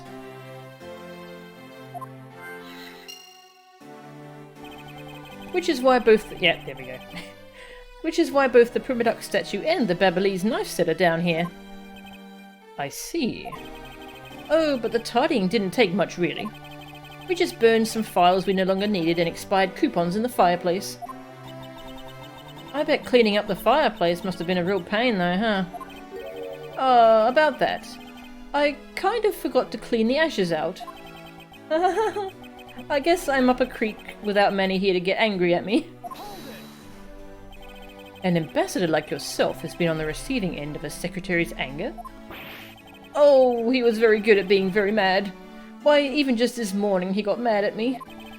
I spilled some Babbly's ink onto the back wall when I was burning the files, you see. And he got mad at me, saying that I should treat the ink with more respect.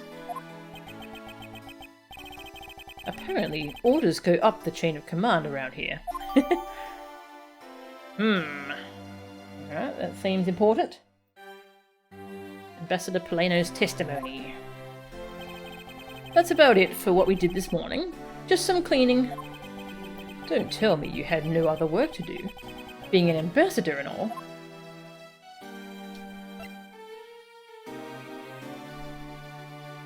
Things have just gotten rather more complicated, kind of sums up this case. This case is pretty infamous. Ah, okay. Things ambassadors are famous for doing, cleaning. Isn't that what they're for? Cleaning? Cleaning the embassy? That's all they do, right? Now then, if you could tell me what you and Mr. Cochin did this afternoon. Well, Manny and I went down together to the Theatrum Neutralis. We had to be there for the start of the Steel Samurai stage show.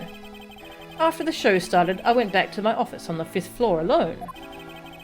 So, they were together until the start of the Steel Samurai show. A little while later, after I had straightened myself up a bit, I returned to the theatre. Because I was to take part in the photo op on stage at the end of the show. There was a commemorative photo op at the end. It was a fantastic photo of the three of us, Ambassador Alba, the Steel Samurai, and myself. After the photo shoot, I went back to my office on the 5th floor to prepare for my handshake photo op with the German ninja. He seems to be rather overworked for an ambassador. When I got to my office, that's when the first fire broke out and I escaped down the stairs. I'm very happy about this. My office was completely destroyed, but thankfully no one was hurt. I admit I ran away from the first fire as fast as my legs could carry me. But during the second one, I pitched in and helped the embassy staff put it out. So, you didn't see Mr. Cochin again after the start of the Steel Samurai show? Yes, that's right. The next time I saw him, he was lying there, in an eternal sleep. I see. Ambassador Polano, I thank you very much for your help. I'm sorry I couldn't be of more assistance, Mr. Edgeworth. If there is anything else, please don't hesitate to ask, alright? A bit cold in here. I'm going to turn on the heater. Yeah. Alright, let's talk about the ink. I wonder if you might tell me what you noticed about Mr. Cochin's bottle of ink. I just thought of it right now, but... During the second fire, Manny was worried about his office, so he came rushing back to it. I called out to him, and when I received no reply, I used my spare key to open the door. But when I did, I was greeted by roaring green flames. The flames were so big that I wasn't able to see into the room at all. The fire was green. What was the cause? Well, wet crystal oil burns green when it's lit, as you can see by this lantern. And Babilee's ink is made from the same oil, which means it would also burn green. You know, I too had thought it was Manny's ink that had caught on fire. So that's why I was surprised to find out there was still a bottle of ink left on his desk. The case of the perplexing green flames. Talk about a mystery. What exactly was it that caught on fire in here? So happy. Hang on, when did he say he last saw Manny?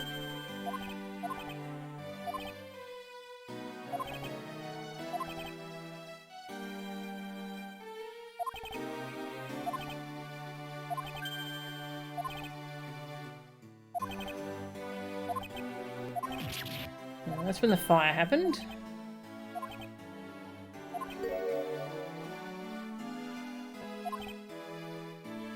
You didn't see him after the start of the Steel Samurai stage show, but then he said that he saw... Then he contradicted himself right here.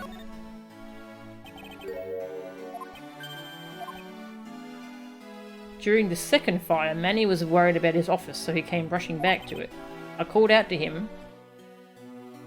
Weird. He's lying. I don't trust him at all.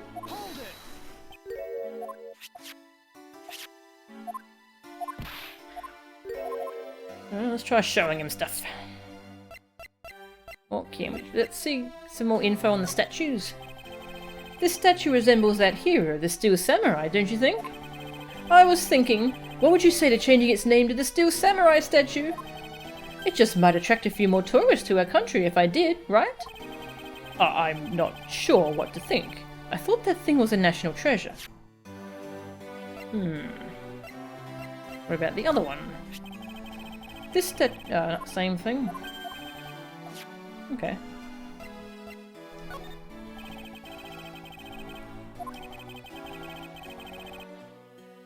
I think we've gotten this dialogue. Yeah, we've gotten this dialogue already.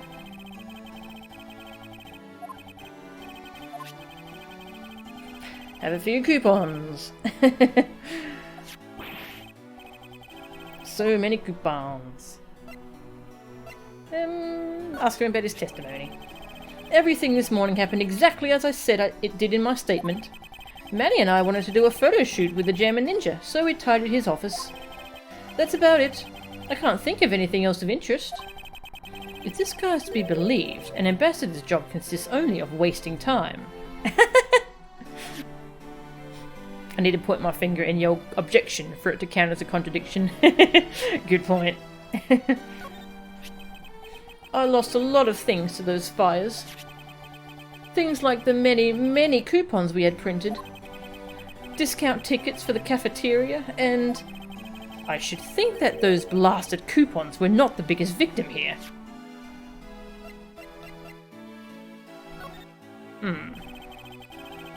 Ambassador Polano, I was wondering if you might have some thoughts on this. I think that you would know more about the case than I. So let me make it up to you for not knowing anything about that with these coupons! Thank you, however, I feel I must decline. Perfume. Nope. Guitar pick. Nope. Yeah.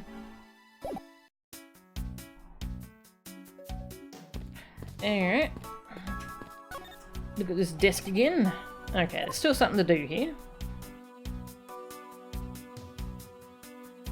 I want to look at these pens in here, but I guess we can't. Unusual shape for a notepad.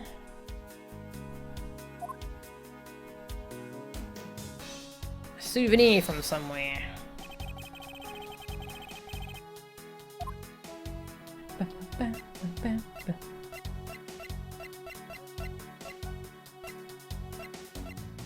Ah, it's the same shape as Damas 2's note. Interesting. Eureka! The shape of this notepad matches the shape of this note we found. Hey, you're right. What is it? Looks like something straight out of Monument Valley.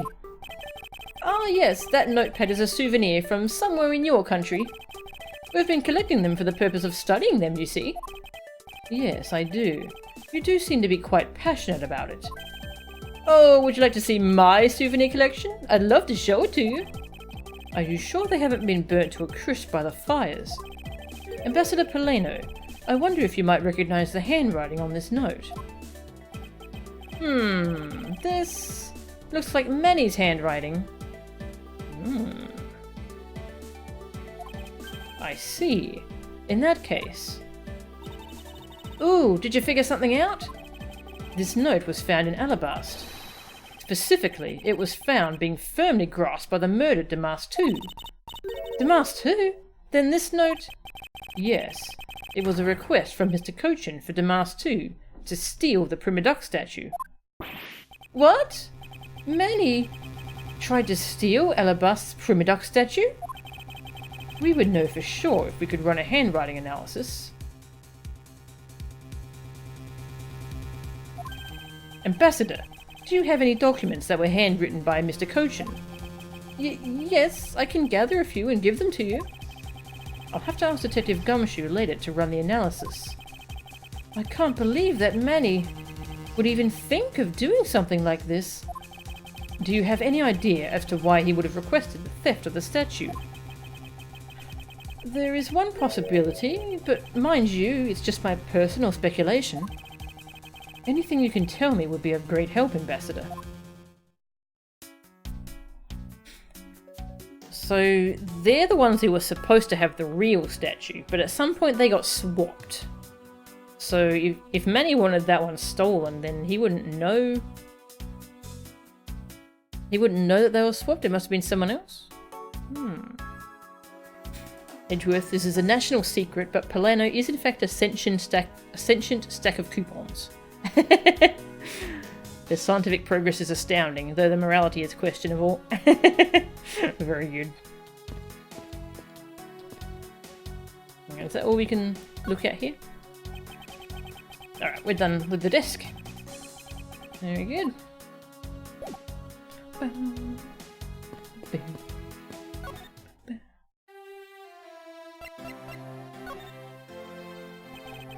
I believe that you said you might have an idea as to why Mr. Cochin hired Damas too. Words are hard suddenly. Actually, I fear it may be my fault. As I was telling you earlier, we were to determine which statue was the real one as a part of today's event. But because of the Yatagarasu and the fire here, that got cancelled, didn't it? I am actually relieved the rest of the event has been cancelled. For you see, Babal's statue, well, it's just a replica. And did Mr. Cochin know about Babal's Primidoc statue? Of course he knew. That's why he was the only person I could consult with. We'd have to do something once our statue was revealed as a replica. As to be expected, I was very nervous today, as this would impact our country's authority. Yes, I understand. Well, when I told Manny my concerns, he said, "Let me handle it. It'll be all right. I'll find a way to make sure you're the ambassador of the reunited Cadopia." At the time, I thought he was just trying to cheer me up. But when I saw that note, I realized he was serious. Mr. Cochin conducted a lot of business behind your back. I assume he did all that to ensure that you are the next Cadopian ambassador. But why was he trying so hard, I wonder? He was so much better at getting things done than I ever was or will be. I don't know the answer to why he was trying so hard yet. But I suspect he had an ulterior motive in mind beyond just simple kindness. Oh, here you are, Mr. Edgeworth. Detective Gumshoe, have you collected the information that I requested? Yep, got it all right here, sir. Here you go, Kay. Feel free to take a look. It's for you, after all. What is all this, Gummy? It's all the information on this room that I got from the Embassy and Interpol people. Now we know exactly how this room was before and after the fire. Good work, Detective. Ah, it was nothing, sir. I'm an expert at getting people to talk. Wow, you two remind me so much of my father and Uncle Bad. What do you mean? As prosecutor and detective, your dynamic is just like theirs back in the day. Well, don't you worry. I'm going to find my own wonderful partner someday. And when I do, I'm going to become a good Yatagarasu, just like my father, right? Please don't ask me questions to which I have no answers to, Kay. However, I can say that it is truly a wonderful thing to find a partner you can trust. You bet! So, what now, Mr. Edgeworth? Well, I'd like to ask you for a favour. Bum, bum, bum. It sure is lucky that incriminating notepad wasn't burnt. Yep. Yeah, I'm really sus of this ambassador guy. I think he's trying to pin a lot of things on Manny to take the fall for everything.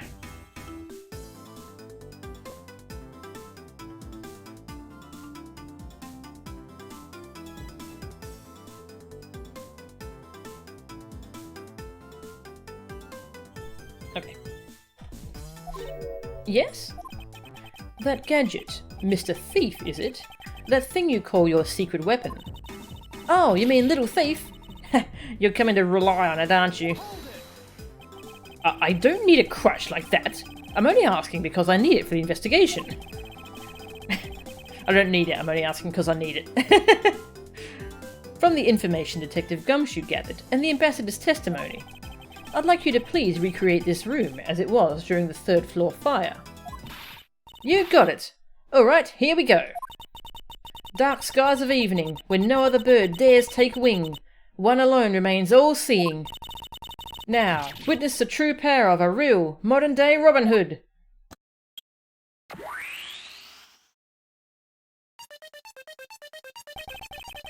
It seems there are other things besides what the ambassador mentioned that have changed. It's possible that we might find the escape route the person Kay saw used as well. Oh, what is this? Is it some sort of light show I was not told about? This is the power of a true vigilante. It's recreating the room with the info I inputted. Really? That is certainly one interesting device you have there, Miss Faraday. I believe it's about time we return to our investigation. Okay. This was moved. Why was that moved? Let's save, actually. I haven't saved in a while.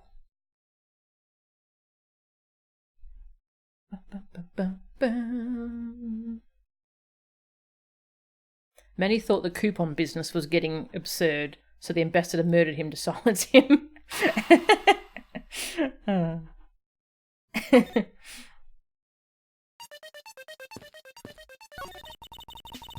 So, by this time, the prima duck statues had already been swapped, right?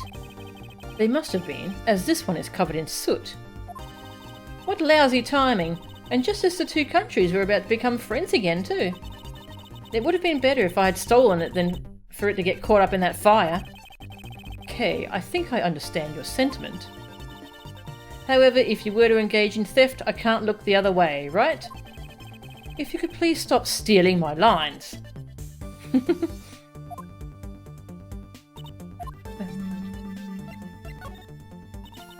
Ready for a review on how to use Little Thief? Okay, here we go.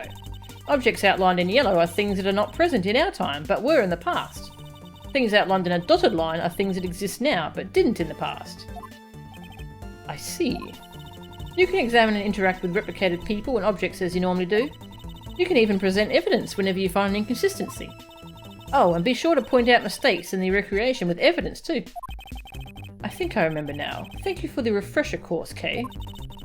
If there's something you don't get about Little Thief, feel free to ask anytime, okay? We just used this like yesterday, wasn't it? Like in-game time. Looks like it was quite the fire, huh? Yes, it appears that the flames spread fairly quickly to some of the other rooms as well. Yeah, but thanks to Gummy's info, I was able to recreate this room. Plus, the burnt stuff is still lying around, so you can check those as well. The state of this room before and after the fire. I can probably obtain some new information by comparing the differences.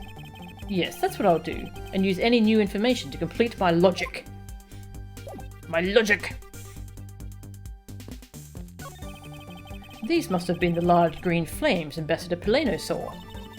With flames like these, it's no wonder he couldn't get in. Okay, by the time you came into this room, had the fire already been put out? Yeah, the fire had died out or something by that time. Then this fire in here only burned from the time the fire started on the 3rd floor, until the Atagarasu appeared and caused a stir in Babao, I suppose. I guess Mr. Poleno was just lucky enough to run into this fire as it was burning, huh? Yes, you could put it that way. And since you were the first to discover the body, we can assume that no one else entered the room until that time. No one other than the person you were chasing, of course. I knew it! That person I saw was definitely up to no good. I mean, that person could even be Mr. Koshin's killer. That is very likely to be the case. After all, that person came into this room before you, and must have chosen this room precisely because they knew no one would be in here. Okay, then maybe the green fire was where it was to prevent anyone from coming in. But then, what did the person set on fire to make the green flames? Well, whatever it is that person burned, it made a rather sizable fire. And since the fire's green, well, we've seen something that burns green, right? It's a bit tinier than these flames, but you get what I mean. Yes, I do believe that what you are thinking is exactly why these flames are green. Which fire-related piece of evidence burns the same colour as these green flames? My badge. The source of the green in these flames is related to this. Oh, really? Well, I don't think they're related at all. Oh. Sorry, it really isn't related after all. Hey, you honestly apologise this time for being wrong. What? I'm always honest. And that's a good thing. Now, just keep on doing it. I need to think about this a bit more carefully. If I stay calm, the answer should come to me. This green flame is the same as that other flame. The lantern. Hey, Sanatukai, welcome! This silhouette lantern, its green flame, comes from the wit crystal oil it's burning. Yeah, that's the fire I was thinking of too. I love the green it gives off. I think we've now established that the green flames were caused by wit crystal oil. Furthermore, we know that there is only one other thing made from wit crystal oil. Oh, you mean that thing Mr. Plano was mistaken about, right? Do I have to point this out to you? Yes, precisely. As we found out earlier in our investigation. What? I don't get it. Can you fill me in, sir? Fine, I suppose. I'll explain it in a way that even you can understand. By saving my game. Imagine how expensive Little Thief would have been to make and how complicated it would be to use. Yeah, Little Thief is amazing. Amazing. This is the thing made from wit crystal oil that Ambassador Polena was mistaken about. My bad.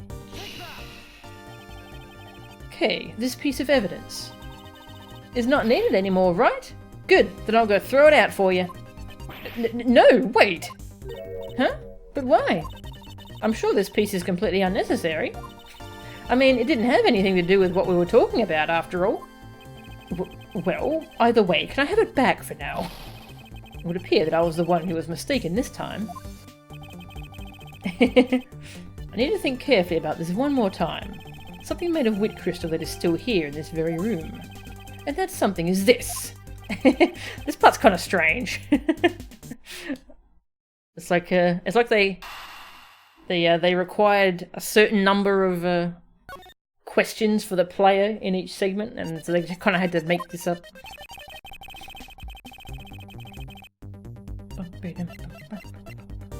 Oil! Ink!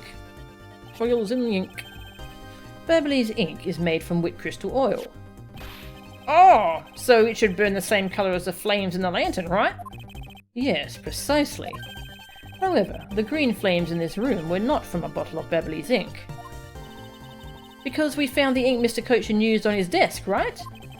Yes. However, we know that Mr. Cochin was smuggling the ink in massive quantities. Now, what do you suppose he made using all that ink? I believe what he made with that ink is the answer to what gave birth to the green flames. Oh yeah, I'm beginning to really feel the energy coming from you, Mr. Edgeworth.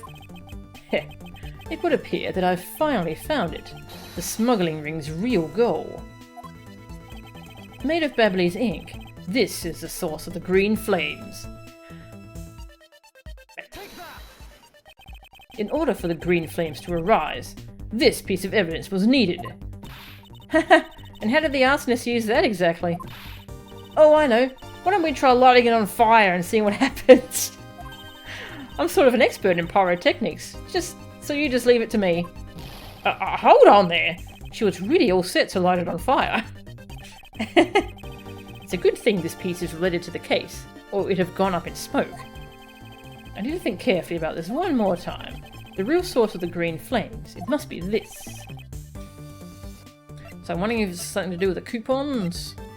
Yeah, oh, I guess he burnt the counterfeit bills.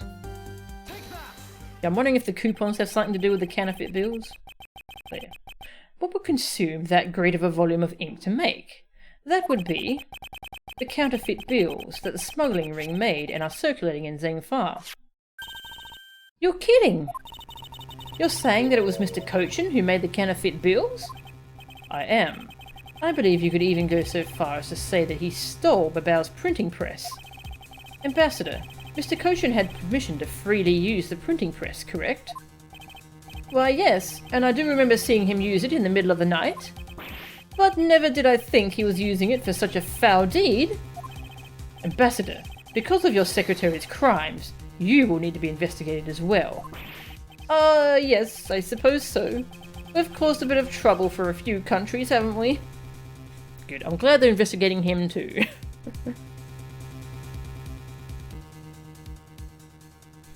Oh yeah, I forgot about bad endings. Yeah, I should probably be checking those. It'd be funny if the bad ending for this segment is that she actually light up a piece of evidence that's important and the truth is lost for all eternity. Yeah. That would be funny. It's my duty to search out all who shielded Mr. Cochin and concealed his crime. For they are the ones who started the fire in order to destroy the evidence. Okay. We're pointing at the fire.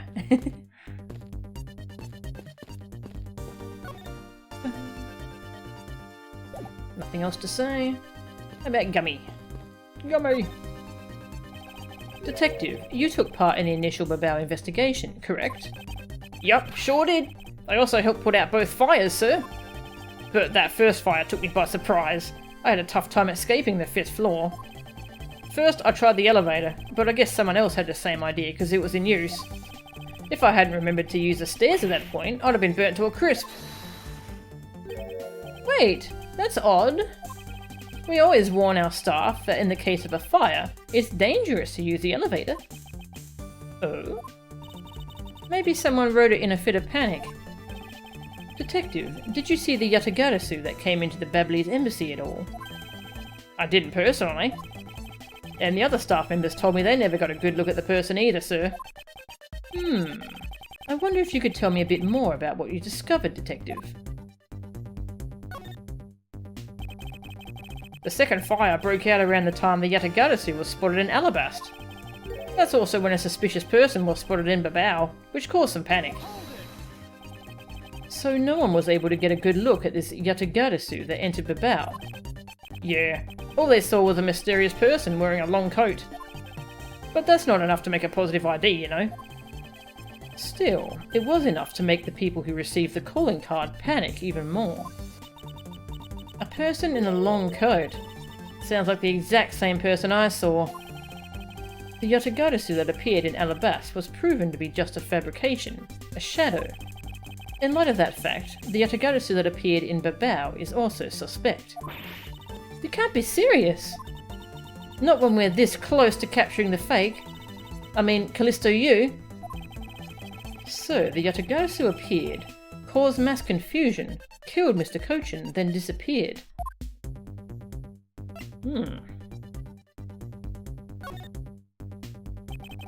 By the way, Detective, why did you not chase after the Yatagarasu? I did, but, well, this embassy is huge, sir.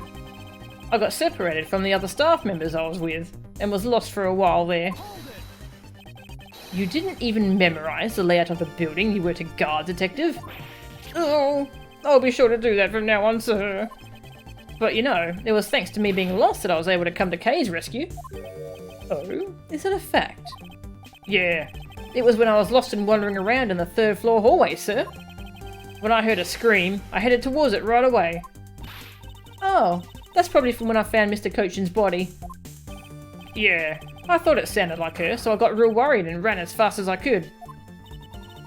And it was thanks to Gummy that Miss Sheena wasn't able to take me away. He covered for me until you got here, Mr. Edgeworth. Oh, I see. So he can be useful once in a blue moon.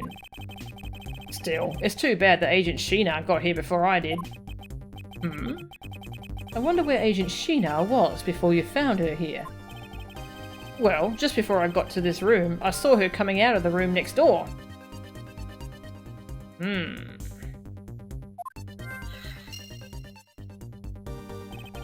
Agent Sheena mentioned something about chasing the Yatagarasu herself earlier. Well, she apparently helped in putting out the first fire. Then during the second fire, I heard she was busy chasing the Yatagarasu. She seems to be a very dedicated agent. You would do well to learn from her. Why are you pointing at me when you say that, sir?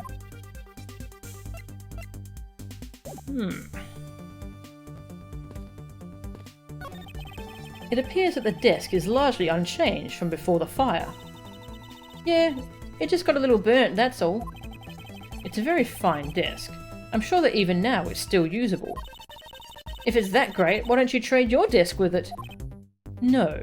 It was just a suggestion. You didn't have to get all monosyllabic on me, you know? fireplace, huh? So Babao's officers have them too. Too? There is a fireplace in relatively the same location. Seen this dialogue.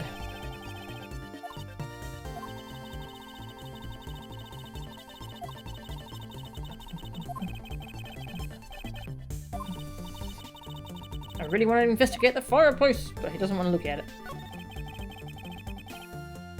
The safe wasn't open.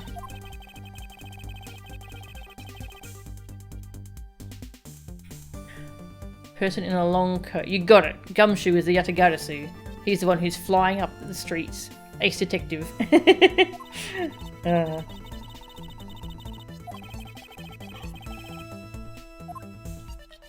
Alright, what's these? So, Babao is really into pushing their tourism industry, huh? Yes, it would appear that way. You know, I'd really love to take a trip. Hey, why don't we take one after this case? Do you already have a destination in mind? Well, ideally, I'd like to go someplace where I can continue my thief training. Well, if you want to learn the fine art of stealth, perhaps you should visit the studio where they make the Gem and Ninja TV show. Hey, that's actually a really great idea, Mr. Edgeworth. I can't believe she took me seriously. Very good. It looks like one of the Babalese knives was already missing before the fire began. So it would seem, especially since the other two knives' handles were burned away. The remaining handle was swapped out with the handle from the real murder weapon. And Babao's national treasure was stolen. Poor Babao, don't you think? I'm not sure I would lump the replica statue in with the rest of Babao's woes. About this. This grandfather clock. It was apparently in a different position before the fire. According to staff members, the clock was flush against the wall before the fire, sir. Which means that, most likely, it was moved by someone during the fire. Speaking of which, it's totally 11 o'clock now, but I don't hear any chiming. Huh? That's odd. It was still chiming right on the dot of every hour this morning. Maybe the fire damaged its internal mechanisms or something. Ambassador Peleno, may we take a look inside that clock? Sure, go right on ahead. Detective Gumshoe, if you could please inspect the insides of this clock. Yes, sir. I'm on it. Mr. Edgeworth, I found this inside, sir. It looks like a length of wire. So this is what caused the clock to stop chiming. But what was a long length of wire doing inside this clock in the first place?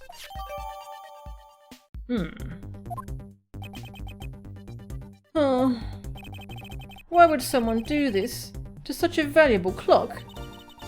It sounds like it wasn't Mr. Peleno that put the wire in there.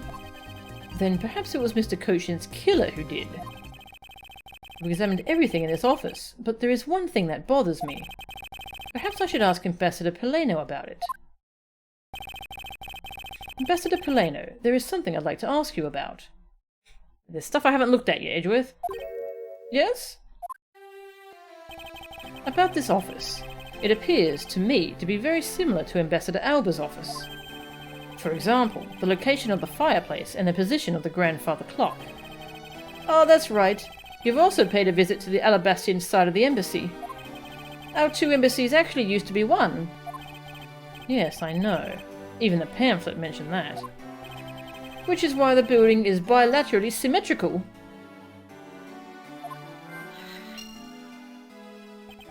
So no matter which room, the location of the fireplace and the like are exactly the same. Even where the art is located is the same. As my room is currently under renovation, we worked hard to make Manny's room look like the ambassador's office. You mean for your handshake photo op with the Gem and Ninja? Yes, that's right. I mean, what's a photo like that worth if it's not taken in the ambassador's office, right? Yet another odd expression of Babao's obsessively competitive spirit with Elabas, I take it.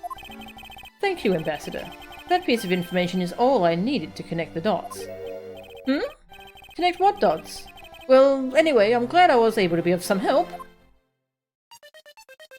Ah, cool. I get to keep looking around. It's the charred remains of a fallen ceiling fan. Oh, I've seen a few of these before. Ah, this is the same dialogue. Bum, bum, bum, bum, bum, bum, bum. Bum, bum.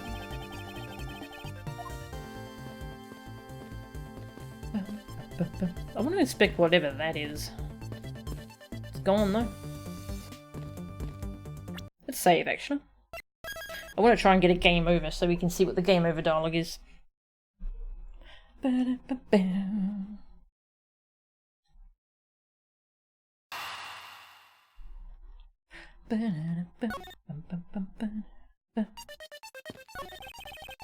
looks like a very comfortable chair. Same dialogue. Bum, bum.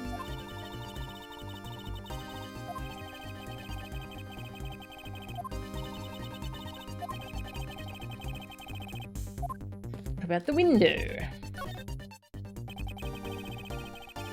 can see the embassy through this window. Okay, nothing new there either.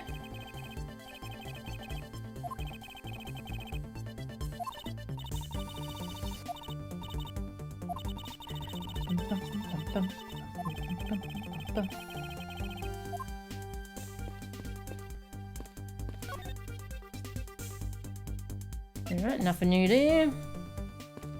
Hey, gummy. Yeah. Go play with our logic bin.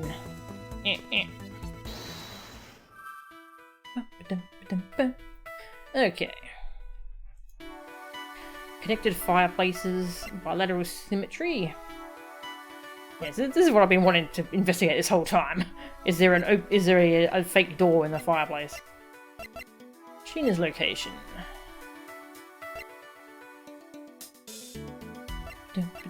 Alright, so I think these two are the two that are meant to go together.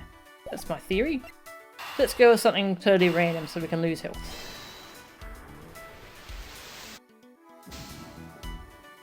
I can't see a clear connection between these two pieces of information. Let's do that over and over. Till we die. Want to drink some water too while we do that.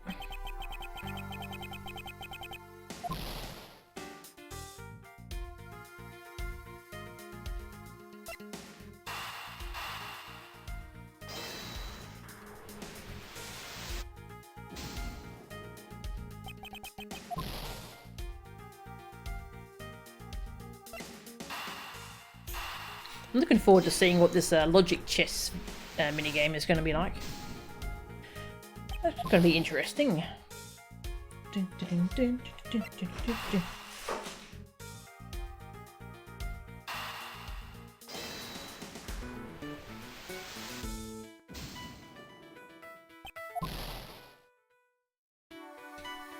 Two more to go.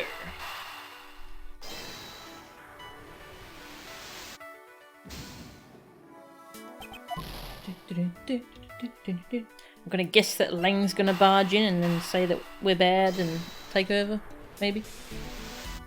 Let's see. Or more likely Sheena, actually. Yep, Sheena. What are you two doing here? I can't allow you to conduct any unauthorized investigating. But we're investigating under the same authority. Interpol has already finished a full investigation into this area. At best, what you two are doing is wasting your time. At worst, I'm afraid you could be tampering with the crime scene.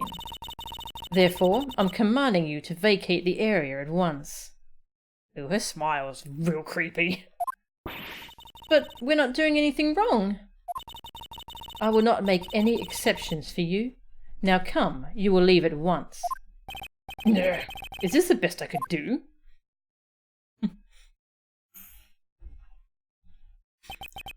Thus the truth was lost for all eternity. So I guess we had a different game over in the garden, where Lane probably told us to get lost instead.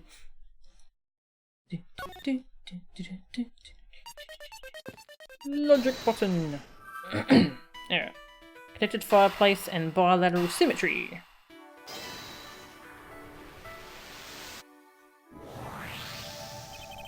The Alabastian and Babyliss sides of the building are symmetrical to each other. As we know that to be a fact, then this room's fireplace may also hide a secret passageway. A secret passageway? In Alabast, the fireplace turned out to have a revolving back wall. A revolving wall? It sounds like something out of a ninja house. Wow, there was a trick like that built into the fireplace, sir?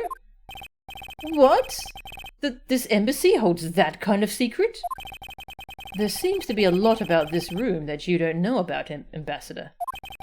I guess it's time to pay the bill for letting Manny do so much work for me. Please, I really want to know about the real Manny and what you know about this room. What are you waiting for, Mr. Edgeworth? Let's get to the bottom of this. Agreed. And my first thought is that it's likely the killer used the revolving fireplace.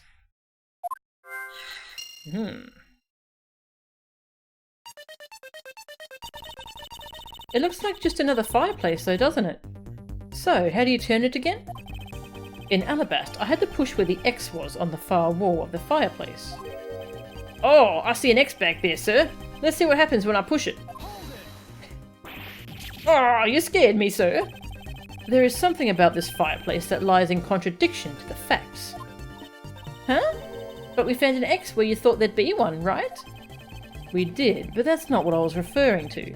Something is missing from this scene. Something's missing. What does this contradiction mean for us? I won't rest until blah blah blah.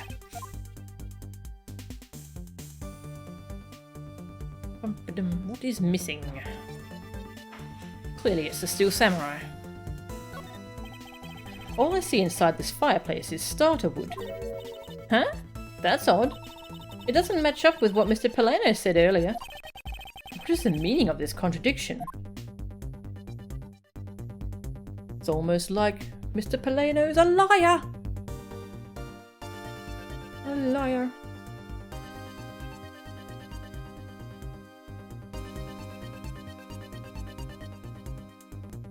Cat's here for food. Oh. Wonder how much is left of this segment. Oh, it's just barely her dinner time. She can wait. If we push this X mark, the fireplace wall should turn. A revolving fireplace wall. That's neat, sir. We should hurry up and... Wait, Detective. There is something we need to examine about this first. Besides which, there is also something I'd like to test. Like what, sir? I'll tell you later, Detective. For now, let's continue with the investigation.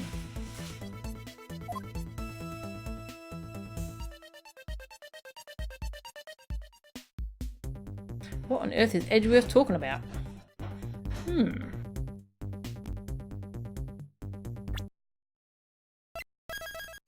Are we going to test the ink to see what colour it burns? Oh, I guess we'll test that.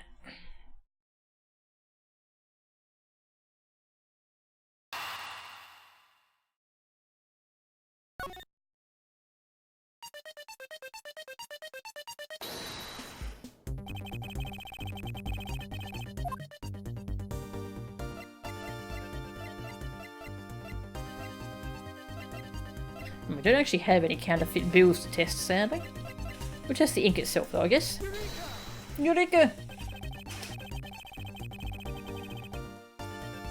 This points out exactly what is so contradictory about the fireplace as it currently is. And what exactly is that? Oh, it's okay if you don't see it, Kay. I don't really get it either, but I figure it's just too splendid for me to understand. So come on, Mr. Edgeworth. Why don't you tell us what exactly is so contradictory? I can't exactly admit to being wrong if Detective Gumshoe is the one asking. Come on, Mr. Edgeworth. My youth only lasts for so long, you know? Yes, well, let's take another look at the fireplace first, shall we? Very good. Oh, okay, I think we have testimony from, what's his face? Don't we? Spilled Babyliss ink onto back wall while burning files in fireplace. Left ashes there. Okay. Ambassador Polano, you said that you burned some old files in this fireplace today, correct? Yes, I burned quite a few files this morning, actually. And after you did, you forgot to clean out the ashes from the fireplace, correct? That's right. But why are you asking? And why are you making such a scary face? I'm sorry, I admit I am a bit intimidating when I'm serious. In any case, take a good look at this fireplace, and tell me what you find odd about it. Let's see... Huh? Where did all the ashes go?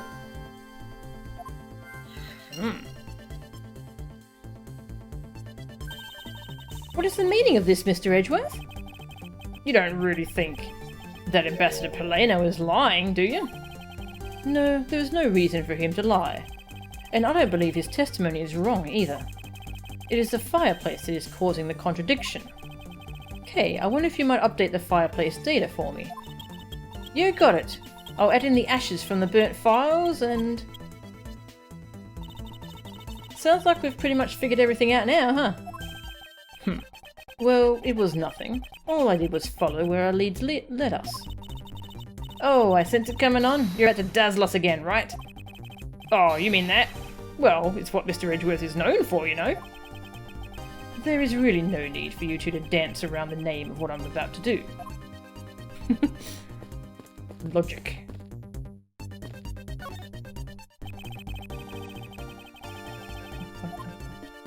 Oh, it's been updated. The ashes Ambassador Polano left here have disappeared. If we follow where this piece of information leads, we should begin to see the truth. It's time to use your secret weapon, right? Yeah, go on, sir. Use your special skill. I'll ignore your strange phrasing for now, and focus on the information we have instead. Just a little further, I can sense the truth lying on just the other side of this. I want to go through the fireplace already. Okay, I'll do this first. It's gonna be a secret room back there.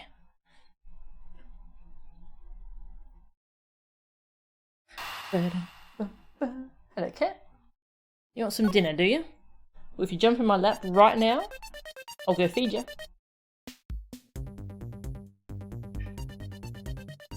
She's not a lap cat. She doesn't like laps.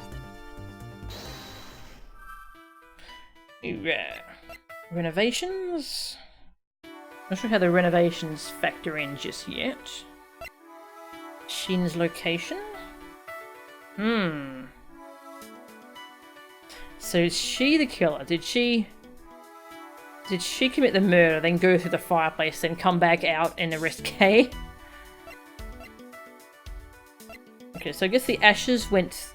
It revolved with the door. I'm guessing the ashes are on the other side at the moment.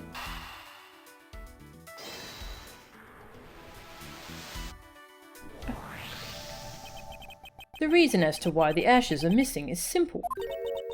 It's not because someone cleaned them up, right? No, because even if someone did sweep them up, the fireplace is too clean for that. Ambassador Polano said that he spilled some Babyliss ink while he was burning the files. And yet, there is not a trace of the spilled ink on the back wall anywhere. Well then, I don't know what happened.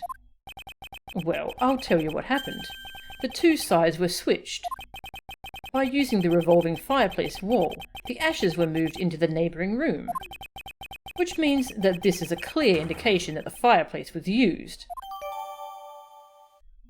Q? Then you mean the person I was chasing disappeared from this room through there? Yes, I believe the person you're in pursuit of is Mr. Koshin's killer.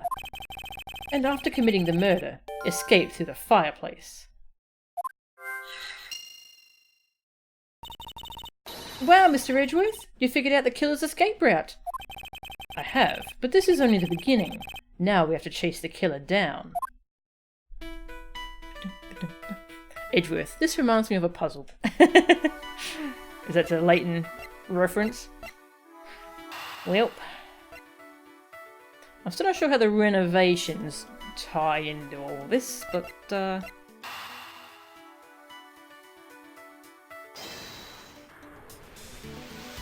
yeah, I want to play the Leighton games pretty soon.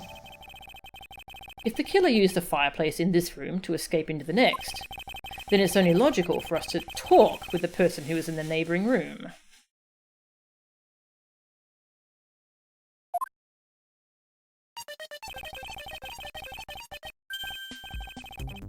Well, the person that was in the next room was... Oh, it was that person, sir. Yes, Detective. Agent Sheena.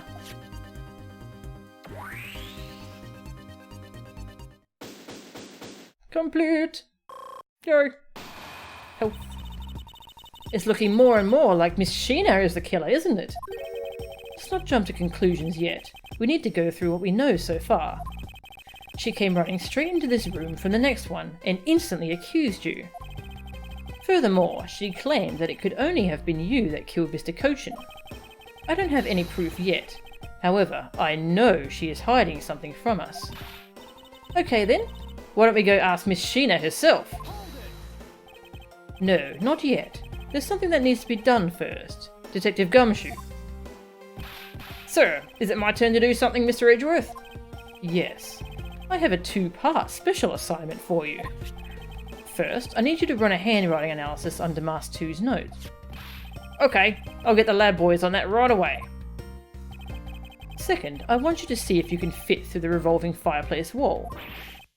Right now, sir? No, next decade. Of course now. We need to test our hypothesis first, don't we? Go on, Gummy, you can do it. Alright, I'm gonna do this like a real man. Here I go, through the fireplace and back.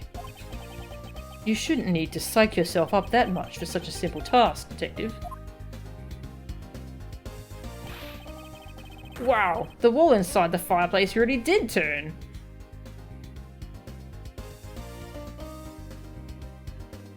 When Nick makes leaps in logic, you can at least see where he's coming from. Here, Edgy's always 7 steps ahead, yeah. Yeah, I feel like most of this game is me trying to catch up to Edgeworth. It's pretty funny.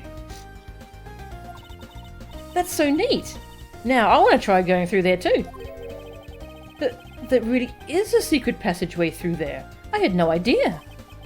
It would appear that the ash really was pushed into the other room. Furthermore, the Babbly's ink you spilled, Ambassador, is there on the back wall. Okay, here I go, sir.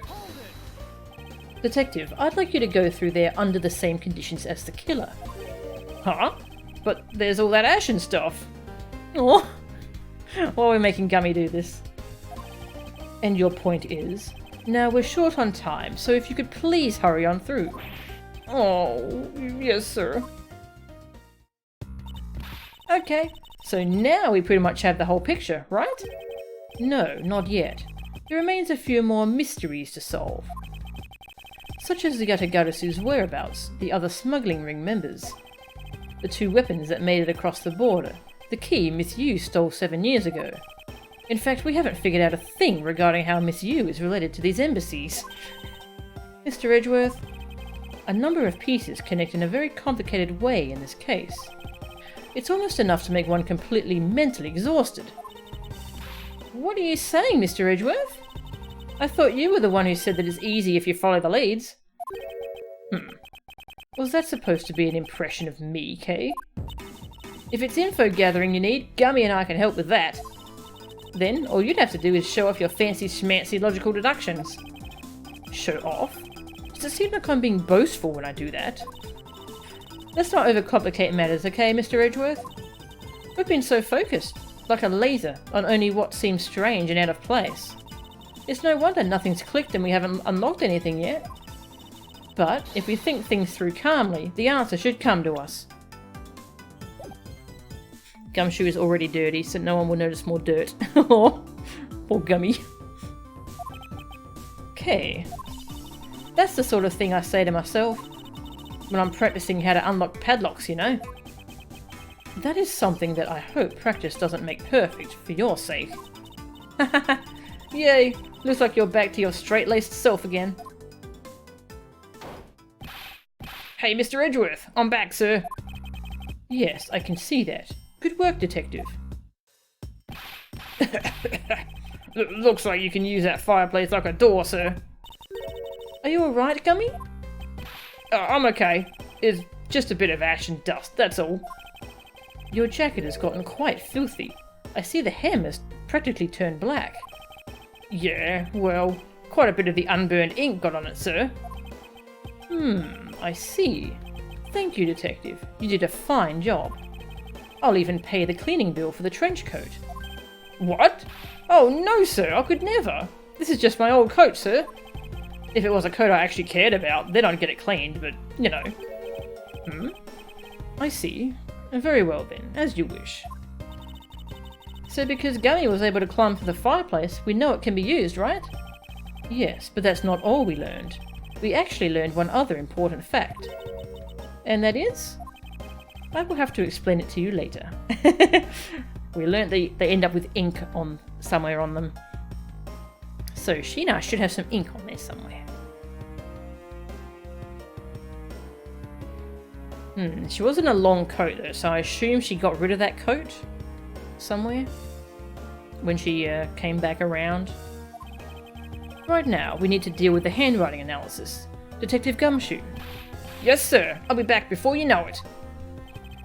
The handwriting analysis on Mr. Cochin's handwriting would take a bit of time. Let us go and wait in the Theatrum Neutralis, along with Agent Lang and Agent Sheena. I kind of want to go see that other room, but oh well. Okay. Got some more progress done. Very nice. My voice is actually pretty sore.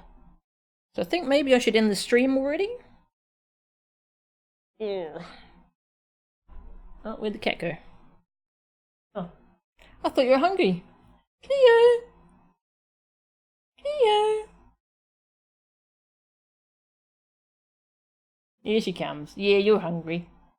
When a cat answers when it's called, you know it's hungry. Even when Edgeworth offers, Gumshoe humbly refuses. Yeah. Yeah. Saving. Let's see if we're still in the middle, like in middle part 3, or are we up to end part 1, or let's find out. Kind of want to finish off this case and finish off the game, because I really want to see how this all comes together. But I can't play this game for that long, because it makes my voice pretty sore. Middle part 3, oh wow, okay. So it's probably a middle part 3, and then an end part 1 and 2 at the least. Alright, so there's a few more streams to go, probably, until we finish this. Alright, I will rest my voice. And is there anyone to host? Wow, there's like no one streaming. There's no one! No one at all. Alright, sorry I can't host anyone for you. I guess I'll just see you all next time. It was a bit of a shorter stream, but we made some progress, so that's good. Alright, oh, I guess I'll show you the cat. Would you like to see cat? And cat. Aww. Can't reach her. Yeah. Cat. Alright. I'll see you all next time. Thank you for watching. This game's pretty fun. I'm really curious to see how this case comes together, because wow. This is a lot of different parts that I have no idea how they all fit together yet. But we'll find out, I suppose. So I'll see you all next time. See yous!